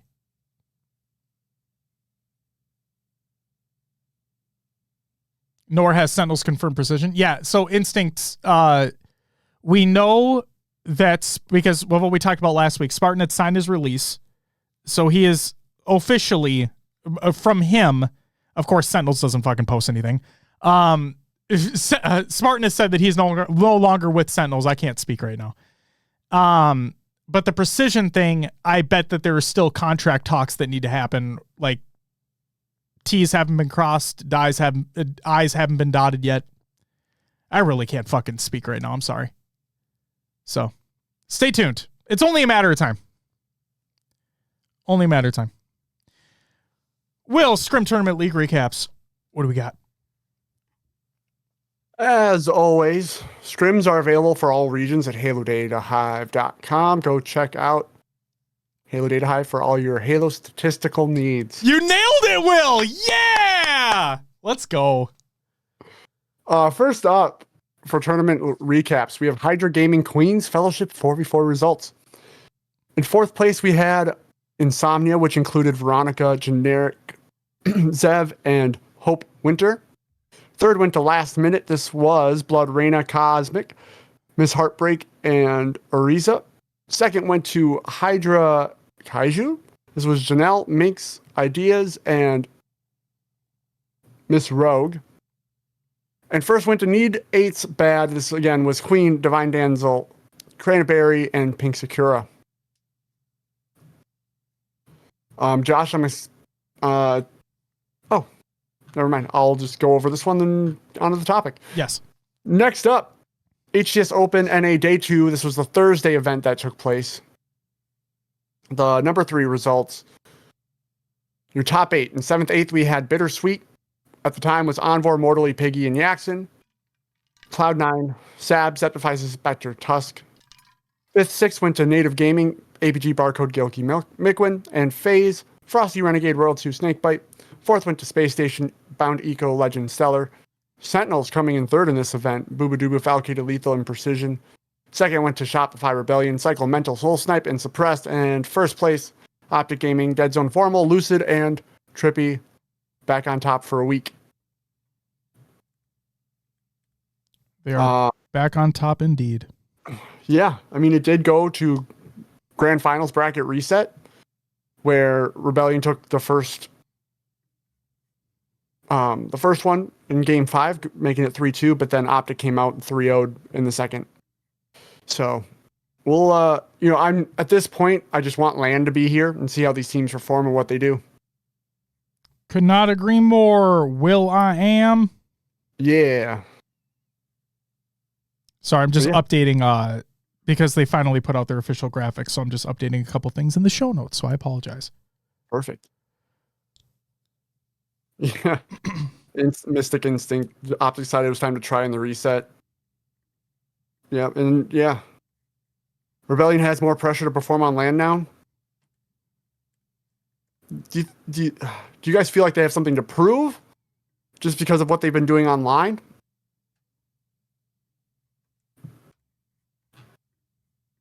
Are you asking chat or are you asking me? Both, I guess. I mean,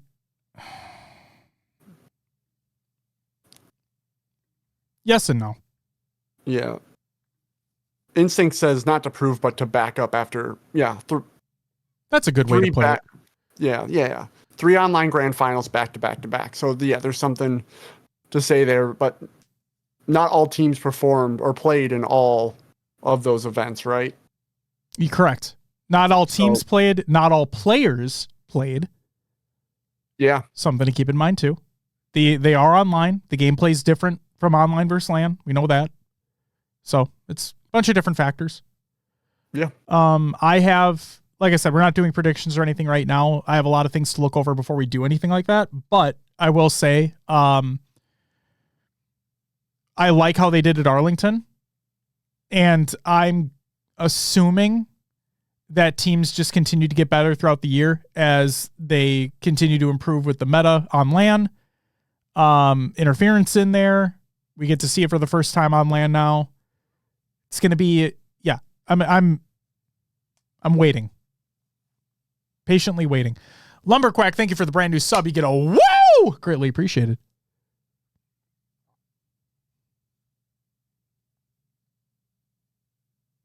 So yeah. My expectations are in check. I'll say that. That's fair. Yeah.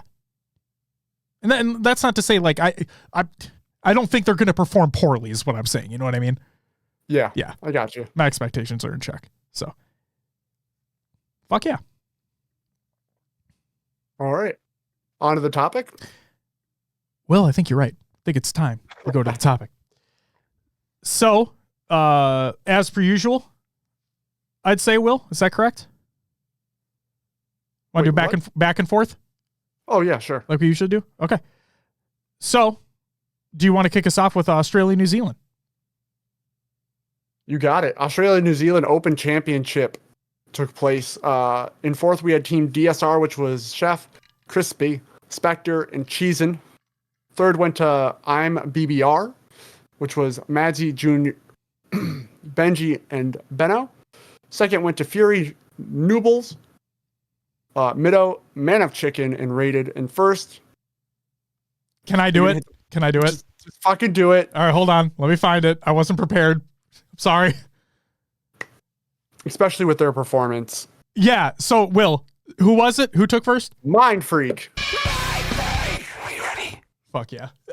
Go Again, Scoob Meister, Sways, Plasma, Rice. Didn't drop a single map throughout the tournament, going 12-0. Congrats, Mind Freak. And again, for those who may not understand what's going on here, so we had 4 tournaments take place over the last weekend, okay? 2 of them were open championships for Australia, New Zealand, and Mexico, where the top team, so the team who won, gets open bracket travel coverage, okay? They do not get a pool play spot. They still have to fight their way through open bracket, but they get travel coverage paid for to get to London and compete in the open. So they'll get their team pass paid for and all that stuff as well. But there you go. The other 2 tournaments that took place, which we'll talk about in a minute here, were the London qualifiers. Okay. To the point where the teams that had already qualified for pools, they don't play in these. Okay. So for EU and North America, like Foe for the EU region did not need to play in this qualifier because they already had their seed locked for London. And then for North America, your top teams didn't compete in this because their pool play seeds were already solidified. Okay. And for North America, the top 2 teams earned a pool play spot, where in the EU region, the top 1 team earned a pool play spot. I think the rest was based off points, but that's besides the point. So with that, for the Open Championship for Mexico, in 4th place, we had Snam, which was a Tenu's Dolan season, Negavid D or whatever, and Pink Secura. I always mispronounce that one, so I apologize. SWAT Latam in 3rd, which was Bullet, Juan, Magico, and Pelugad. 2nd was Alpha Esports, which was Leor, Rorch, Sepstars, and Strikey. And 1st, surprising literally no one, was SWAT Esports, which was Acid, Drift, Noble, and Tapping Buttons. And SWAT Latam... Wait, no, not SWAT Latam. SWAT Esports. I apologize. SWAT Esports only lost 2 maps throughout the entire tournament. They were both to Alpha. Therefore, they went 12-2 throughout the tournament. Good shit. Good shit indeed. All right. So, again, as Josh said, this is a qualifier for EU. So here we go. I'm going to go with top 4 here. Click Esports in 4th place, which was Baxter, Desire, Ebby, and the mains. 3rd went to Jump Out Gang, Kimbo, Milsey, Sunrise, and Zove. 2nd went to Mamma Mia. Here we go again. It's Moe's, Flux, Shad, and I7948. What a... it might mean something, but not to me. I don't know what the fuck that's saying. And then okay. Coming in first was Quadrant, Glory, Sika, SLG, and Snipe Drone. Awesome. So yeah, this was kind of expected. Quadrant wins. They win their pool play spot. Didn't drop a map. Obviously, they may have dropped a map if Foe were playing, but they didn't have to. So, like you said, will Quadrant go undefeated for the tournament?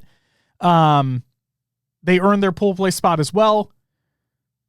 The 2 teams that we thought from EU were going to be in pools are in pools. Go figure. And we move forward. Yeah. All right.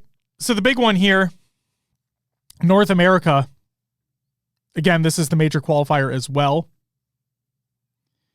The top 2 teams would make pool play. And then the rest would be basically decided off points. So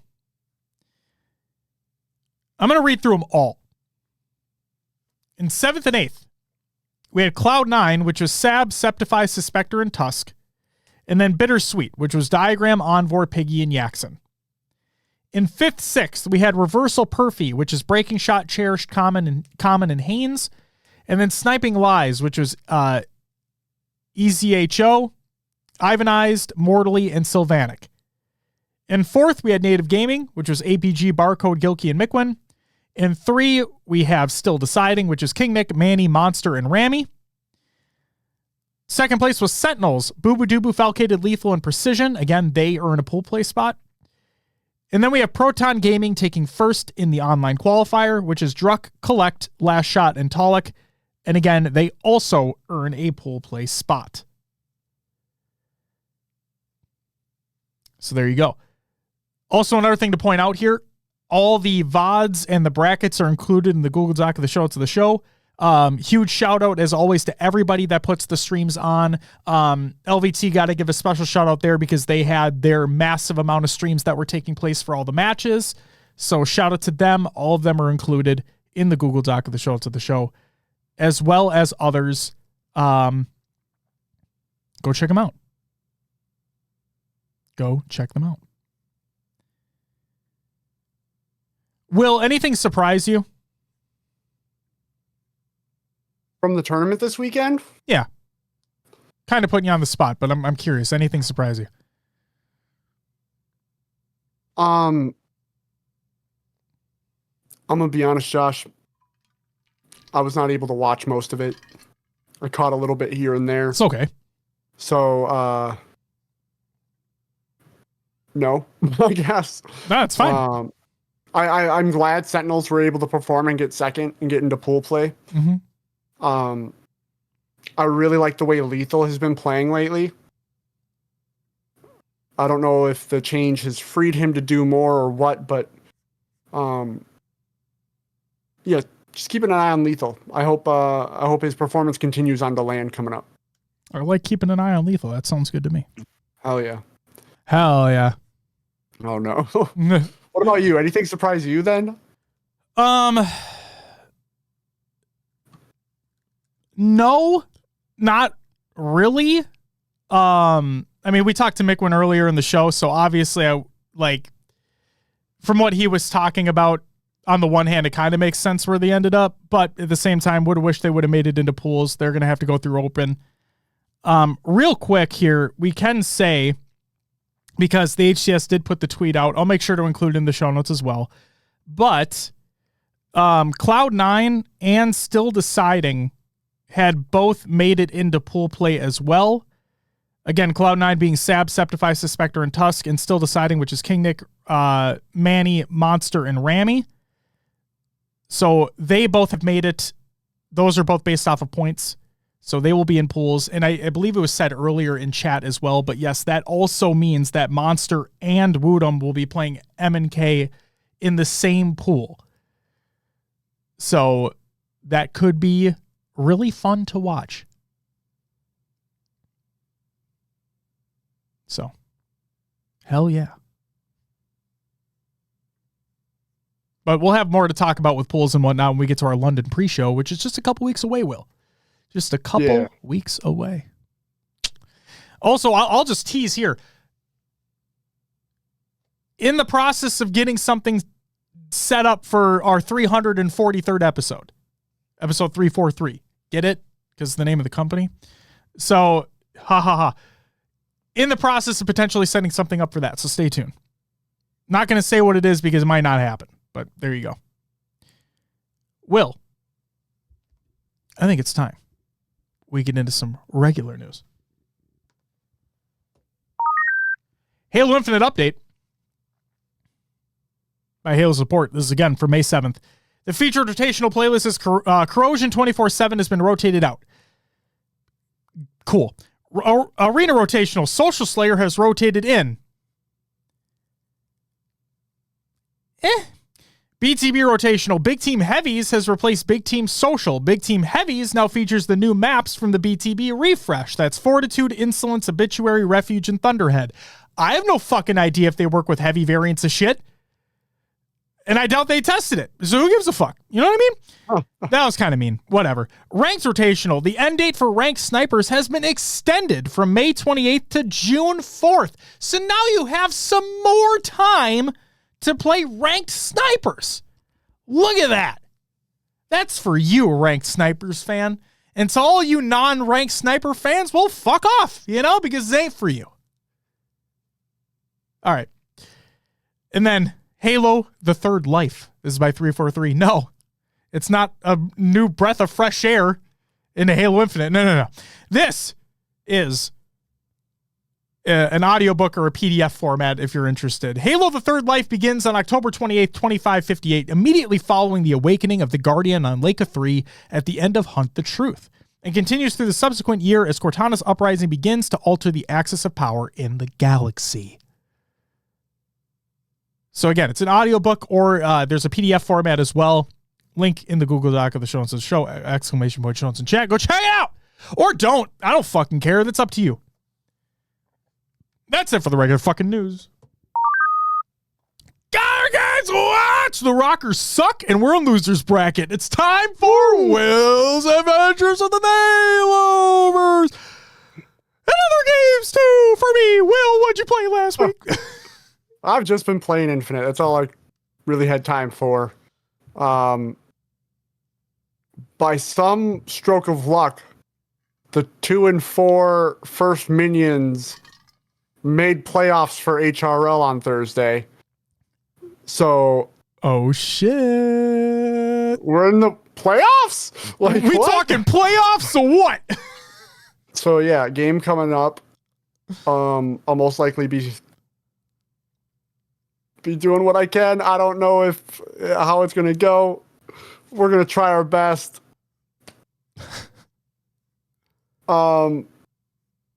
Yay us.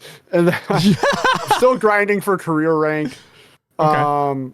Playing a lot of Husky Raid because again you can slay out and fuck around and it's not too stressful.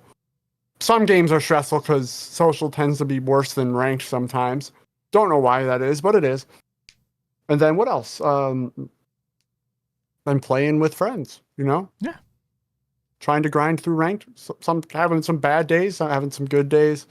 I recently changed my sense, so trying to get that dialed back in. Oh no. So I was just turning, I was too slow. I was way too fucking slow. So I upped that shit and we'll see what happens. May I ask what you're sitting at now? A lot of bots. 344. Okay. I was like 1, 2, 3 or something like that before. So that was freaking through mud. Sure. I feel like I got to be around yours now. I'm pretty sure. I think that's what my sensitivity is sitting around. Yeah. Tyler asks you, how's the Forge Octagon map now? It's good. I just need to fix like some of the camera settings. I moved some of the spawns and was testing it. Side spawns still happen no matter what. I think it just depends on, obviously where you're looking. Okay. They seemed a little bit better because I was having like, you don't always want them to spawn. Like you want them to spawn in front of you to a sense. Mm-hmm. Could be left or right, but sometimes they would just spawn in the corner, like right next to you. I only got a little testing in on that before, like I had 8 people join and it was a mess in there. Okay. Because I didn't set a limit in my. Anyway, so it's going good. And then I just need to, like I said, switch like the intro camera. It moves too fast, too far, so it looks really shitty. Okay. I want it to be more cinematic panning and not just like a boom, fly through the map, Sure. And then when I built this map, I kind of like imported elements to make it work. So I think when I imported stuff, I imported the end scene where, like where it cuts to the Spartan that won. Mm-hmm. And it's basically like you're standing there and you're just looking into space, which looks cool. Yeah. I can't find where the fucking platform is on the map. It just like imported and it's there somewhere. Because I built one myself thinking it wasn't there. There's already one that it goes to. Okay. So now my whole design is fucking chalked. And I have no idea where this other ending platform thing is. And I'm like, all right, whatever. It's probably just going to be that. And we'll leave it there. So, Bart says the map was still fun with 8 people, in my opinion. Quick scope practice. Yeah. I mean, yeah, it was still fun. It just, I didn't get a chance to test my spawns, but it's all good. It was all fun, guys. It was all fun. Awesome. Tyler says, leave the spacing. Okay, will do. I'll just leave it. It's good. There you go. But yeah, Infinite's all I've been playing. Haven't touched anything else. What you got a few listed here, Josh? What have you been up to? So I'm also played some Halo Infinite. I finished the Operation Pass. So Nice. Yeah, that's all done. I do have a question for you. Oh, I have an answer for you. Do the daily Spartan points do anything for you? Are you logging in every day to get your one match of Spartan points, or do you I'm not care? I don't care. Okay. I got the real unless I will say this, like unless something cool shows up in the exchange. So like I'll wait for the next refresh and see if something cool is in there. But I decided like I don't want the 30,000 code, like the 30,000 Spartan point coding. I don't think it vibes with anything that I'm doing, so like I don't care for it. Yep. But I got the 2 armor pieces that were new, and then I got like that needle through the head. Oh, yeah. Yeah, because that was the first thing I bought because I'm like, I need that immediately. I've always wanted that. It looks fucking cool. Had to get it. So I'm basically just, sitting and waiting, banking points, seeing what comes out in the next exchange refresh and see if there's anything new I want. But no, I'm not logging in every day to get those points. It is cool that you're able to do that though. Your first, for those who don't know, so you have a daily challenge, right? Where it's literally just play a game. It doesn't matter what it is, just play a match-made game. Excuse me. And that no longer gives XP anymore. That gives Spartan points. So that's what Will was referring to, is that the first game you play every day, like the daily refresh, you'll get Spartan points that you can just accumulate and use in the exchange. Yeah. My hope is there is something cool coming next refresh. So Yeah.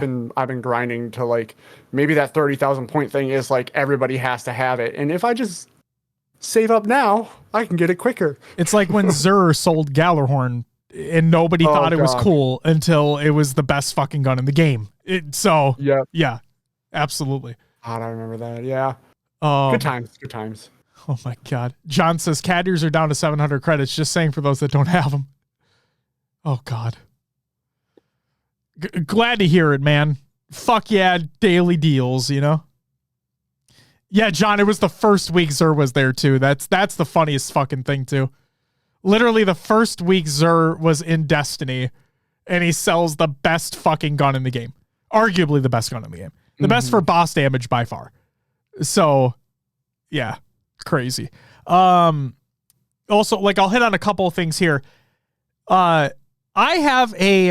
This sounds stupid. I have a little bit bigger appreciation. I know people are shitting on Xbox right now, kind of deservedly so, with the studio closures and everything. But I gotta give a little bit of a shout out to Game Pass because a lot of the games you can play via cloud streaming, right? And so my kid, like we were playing the Bluey game. Shout out the Bluey video game, by the way, 100% of that shit. We were playing the Bluey video game, and she wanted to play something else after a little while. And so we're scrolling through Game Pass, just trying to find like family, easy kid games or whatever to find.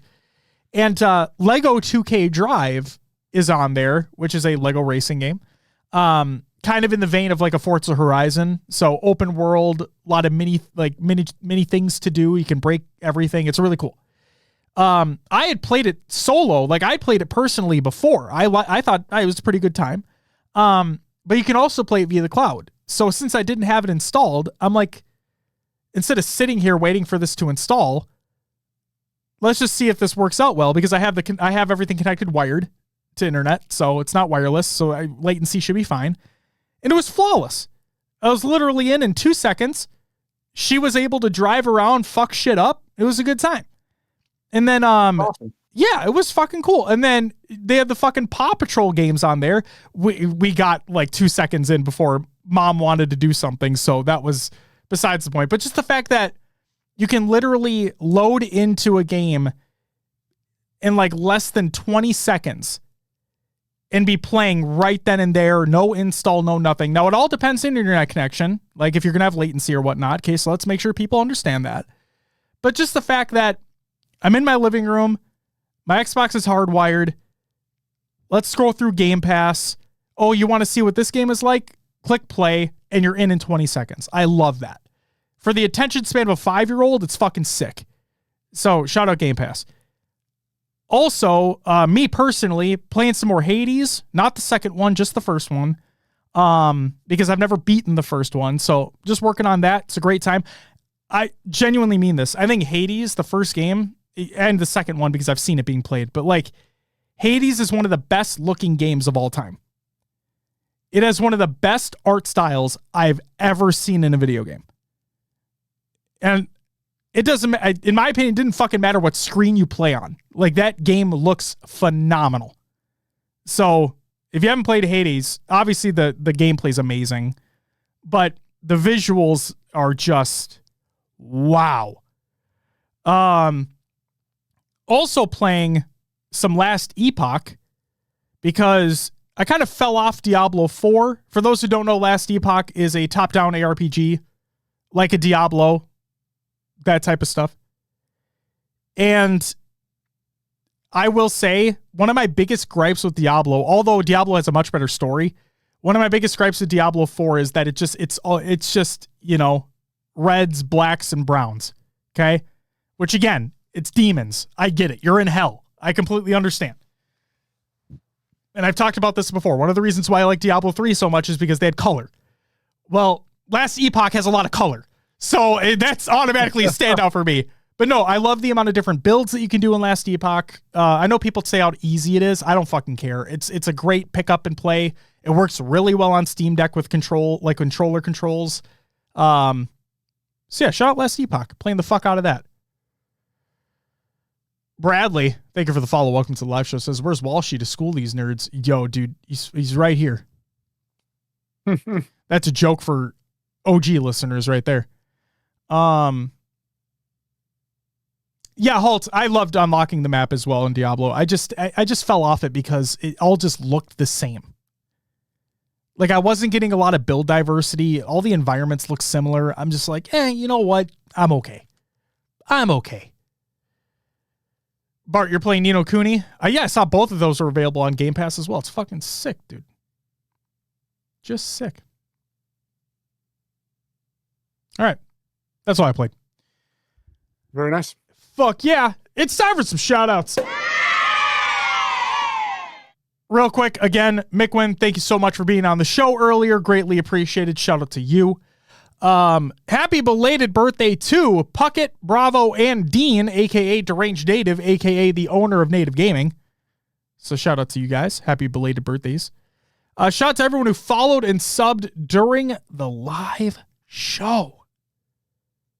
Fucking A. That includes Sweaty Doc, John, Hybrid, Ashley, Captain Mo, Chica, and Soon, and Lumberquack. Thank you all for the subs and resubs as always.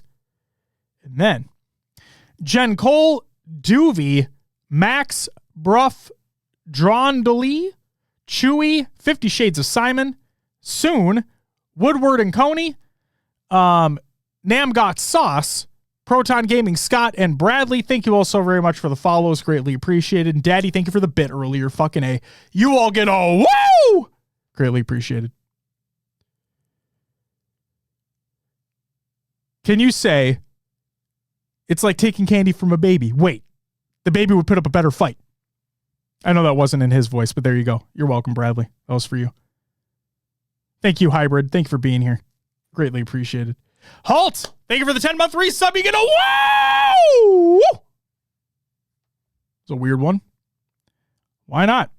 And then shout out to everyone who's a patron at the semi-pro and higher tiers. That includes Hardy, Glass, Bart, Blackout, Barnaby Jones, Remedy Boots, Head Honcho, Watsy, Dakota, Christian, D Pancakes, Ashley, Voodoo Man, Rostermania Jr., Ricky Durr, Snagoo, Raider, Hater, Peanut Mud, One Swole, Danny Phantom, Riznak, Zarner, Zombie, Damn, Mr. Smiley, High Tech, Redneck, Goalie Sniper, The Only Need, Heavy Rainfall, and Landed Artboard. Thank you so very much for the extra support over on the Patreon. Will's going to shout out the Patreon in just a sec, so stay tuned. Community creations, Halo memes every day, red.com/r/Halo memes. Go check that out. Or don't. It's fine too. But something you should absolutely check out is Ladies Night, the LATAM episode featuring Airborne Vanessa and Elbrod Reyna. It's by Sin. Go check that out. We shouted out last week, but the VOD is on YouTube now. It's in the show notes. Go watch it. We have another thing you should watch, Blue Collar, an amateur Halo team's experience at HCS Arlington 2024 by Passion United. The team we're sponsoring for London and sponsored for Arlington as well. Go check that video out. You get to see our logo on a sleeve. It's pretty sick. Our logo's like right there. Right there. Yeah, it's like the fucking. I said it before, and I'll say it again. It's the Leonardo DiCaprio meme where he's pointing at the TV. It's like, hey, that's us. Jinx. All right. How to rank up in Halo Infinite. This is by Druck. Shouted out this video earlier on in the show. Go check that out. HCS Seeding 2024 by Ash. Ash has put a shit ton of work into this spreadsheet. Please go check that out. We know a lot of people have been. It deserves a lot of credit. Go check it out. It's great. What North American open bracket teams are going to London besides Native? I don't know, Verb. I don't necessarily know. Yeah. Sorry.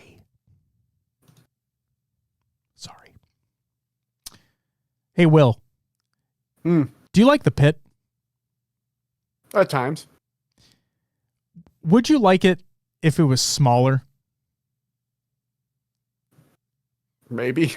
Now, when I say smaller, I mean like really small. Like I'm looking at it now. Yeah, the bit. Like 1v1 small. Would you be interested in a 1v1 scaled version of the pit called The Bit? Maybe. This is by Mr. Greencastle. Go check out the map in the Google Doc of the show. It's of the show. Again, it's called The Bit, which is the pit, but mini. It's a 1v1 pit remake. It's fucking tiny. And you should go check that out. Another thing you should probably check out if you're interested in the old school, this sounds fucking dumb coming from me, but Halo 5 Warzone. Guys, remember that? Remember the OG Warzone in Halo 5? Well, guess what? Warzone Ultra has been made in Halo Infinite. It's by Spectrum Sense. The map and modes included in the show notes. We have a video by, yes, he is our shorts creator. Like he edits and creates our short content. But he's also one of the most genuine and lovely human beings you'd ever have the pleasure of meeting. All in Juan, he put out a video called I Care. I wanted to include in the show notes here. For as long as we've known Juan, Will, we know how much he loves and respects Space Station Gaming and just Space Station in general, and how he would love for an opportunity to work alongside that team. And so this was his video to put out there to shoot his shot. We try to shoot his shot for him as much as we possibly can. Yeah, definitely did. But he made an amazing video, and I said it in what we said on Twitter, but like Juan really does care. He does actually give a shit, and he would be amazing on. He'd be amazing on Space Station. He'd be amazing on any team that would give him the time of day. So, shout out to Juan. You're fucking amazing. And then finally, the community spotlight for May 13th, 2024 by 343. That is also in the Google Doc of the show notes of the show. Check them out if you're interested. And that's all I got, Will. So if you would do me a favor and plug the show. Of course. We do have our Patreon now. Do a little extra content over there for you guys that may or may not be Halo related. To have separate tiers for different types of content. Go look at it if you're interested. As always, you can find us on podcast services, all of them out there, really, including Josh's favorite. Pocket Cast, still not an ad. Maybe someday. Maybe. Really, to find us everywhere, we do have a link tree, which holds our links to Discord, Twitter, Instagram, Facebook, YouTube, Twitch, TikTok, and even our merch. ! Link tree in chat, or check out the Google Doc at the show notes of the show, or go to Twitter and it's posted on the bio. Everything's there for you. And then as always, if you go to hcsprotalk.com, I tried it the other day actually, it sends you to haloevolve.co. Your home for Halo! Because we partner with the fine folks over at Podcast Evolve. Make sure to go check out their great shows, such as Podcast Evolve, Mission Debrief, Halo TV Plus, Book Club, Build with Blocks, Halo Headlines, and Halo Gear Guide. Amazing people, amazing content. Go check it out. Is there only fans in the link tree? No, we've had this talk before. Does chat want to enlighten Ocho? Does chat want to enlighten them? Because I really don't feel like it right now. HCS Toe Talk. That's HCS Pro Talk. That's Yep, what's gonna coming soon. Good. Will, you're leaning into it. Will's leaning into it, guys. Holy shit. I'm telling you, all we have to do is get pros to send us pictures of their feet, and then we'll post them and make money. This is a win-win. Like, the pros are getting exposure for their toes. Pros' toes.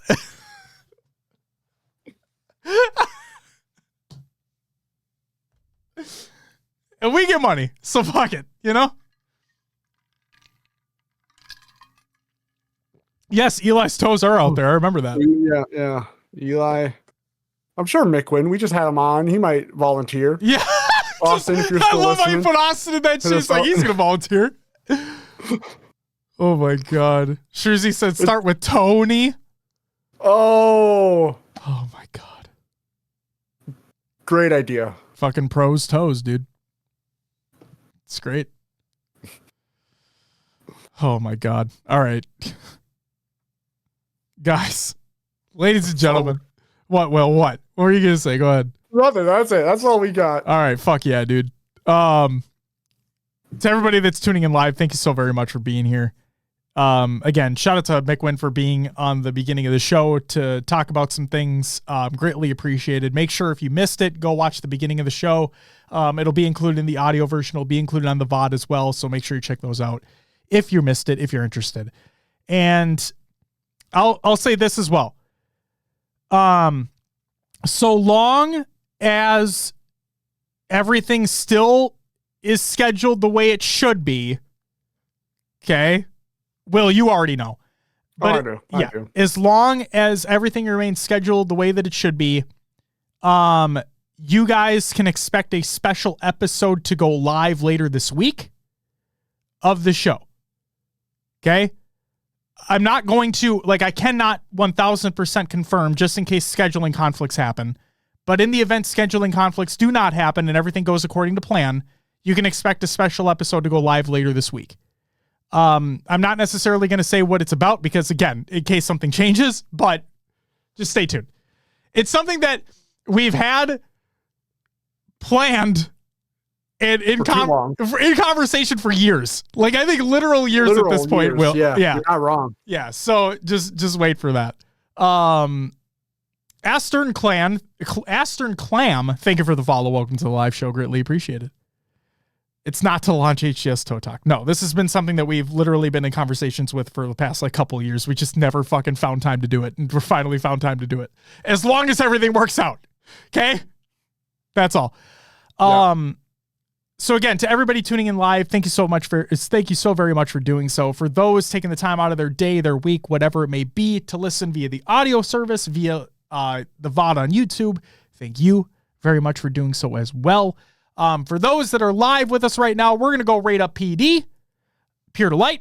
He's streaming right now. We love him. He's on that rank grind. He is on that rank grind. We are sponsoring Passion United, which is PD's organization. For London, we sponsored them in Arlington as well. So make sure to be on the lookout for them in the open bracket over at London. It should be a great time. And looking forward to see what those boys do. Because if anything, they bring the passion, they bring the vibes, and they are pure grassroots through and through, and they deserve all the fucking love in the world. So, shout out Passion United, shout out PD. We're going to go rate up PD. Juan says, sorry for joining at the tail end of the show. Had a little date night with the lady. Hope the show was good. Hey, Juan, you're fucking amazing. Never be sorry. You're good. And we hope the date went well. What, Will? What? Go ahead. Well, Shurzy's question, I don't know if Juan was here for it. We talked about him shooting his shot with the video, and Shurzy said, any hit markers? So I'm curious, Juan, if you're comfortable. Any hit markers on the I Care video? I think Pookie was going to send him a DM, or he was going to hit Pookie up in the DMs. Yeah. Oh, yeah, that was the reply. Well, then hell yeah. Hell yeah. Juan, you better get the fuck in there, dude. Better slide in. He doesn't know what he can say, so he will say nothing. Okay, all right. That's That's saying something. I love that response. I love that response. Juan, you should have just hit us with the "we'll have to wait and see." That's what you should have hit us with. I mean, really. We have an emote fort and everything, you fuck. What are you doing? Now it's going to be all over Reddit. What are you fucking doing? All right. Ladies and gentlemen, that's going to do it for us for episode 339. Again, we're trying to have something special planned for 343. Can't say anything right now because, again, scheduling and everything, but stay tuned. And like I said as well, as long as scheduling goes the way that it should, expect a special episode of the show to go live sometime this week. Okay? We're going to go right at PD. Hope everyone has a great fucking night. That's all I got. Yeah. I don't have anything else to say. William, anything else to say? I don't know how I close the show anymore. You know what I mean? I don't either. All right, cool. Thanks for watching.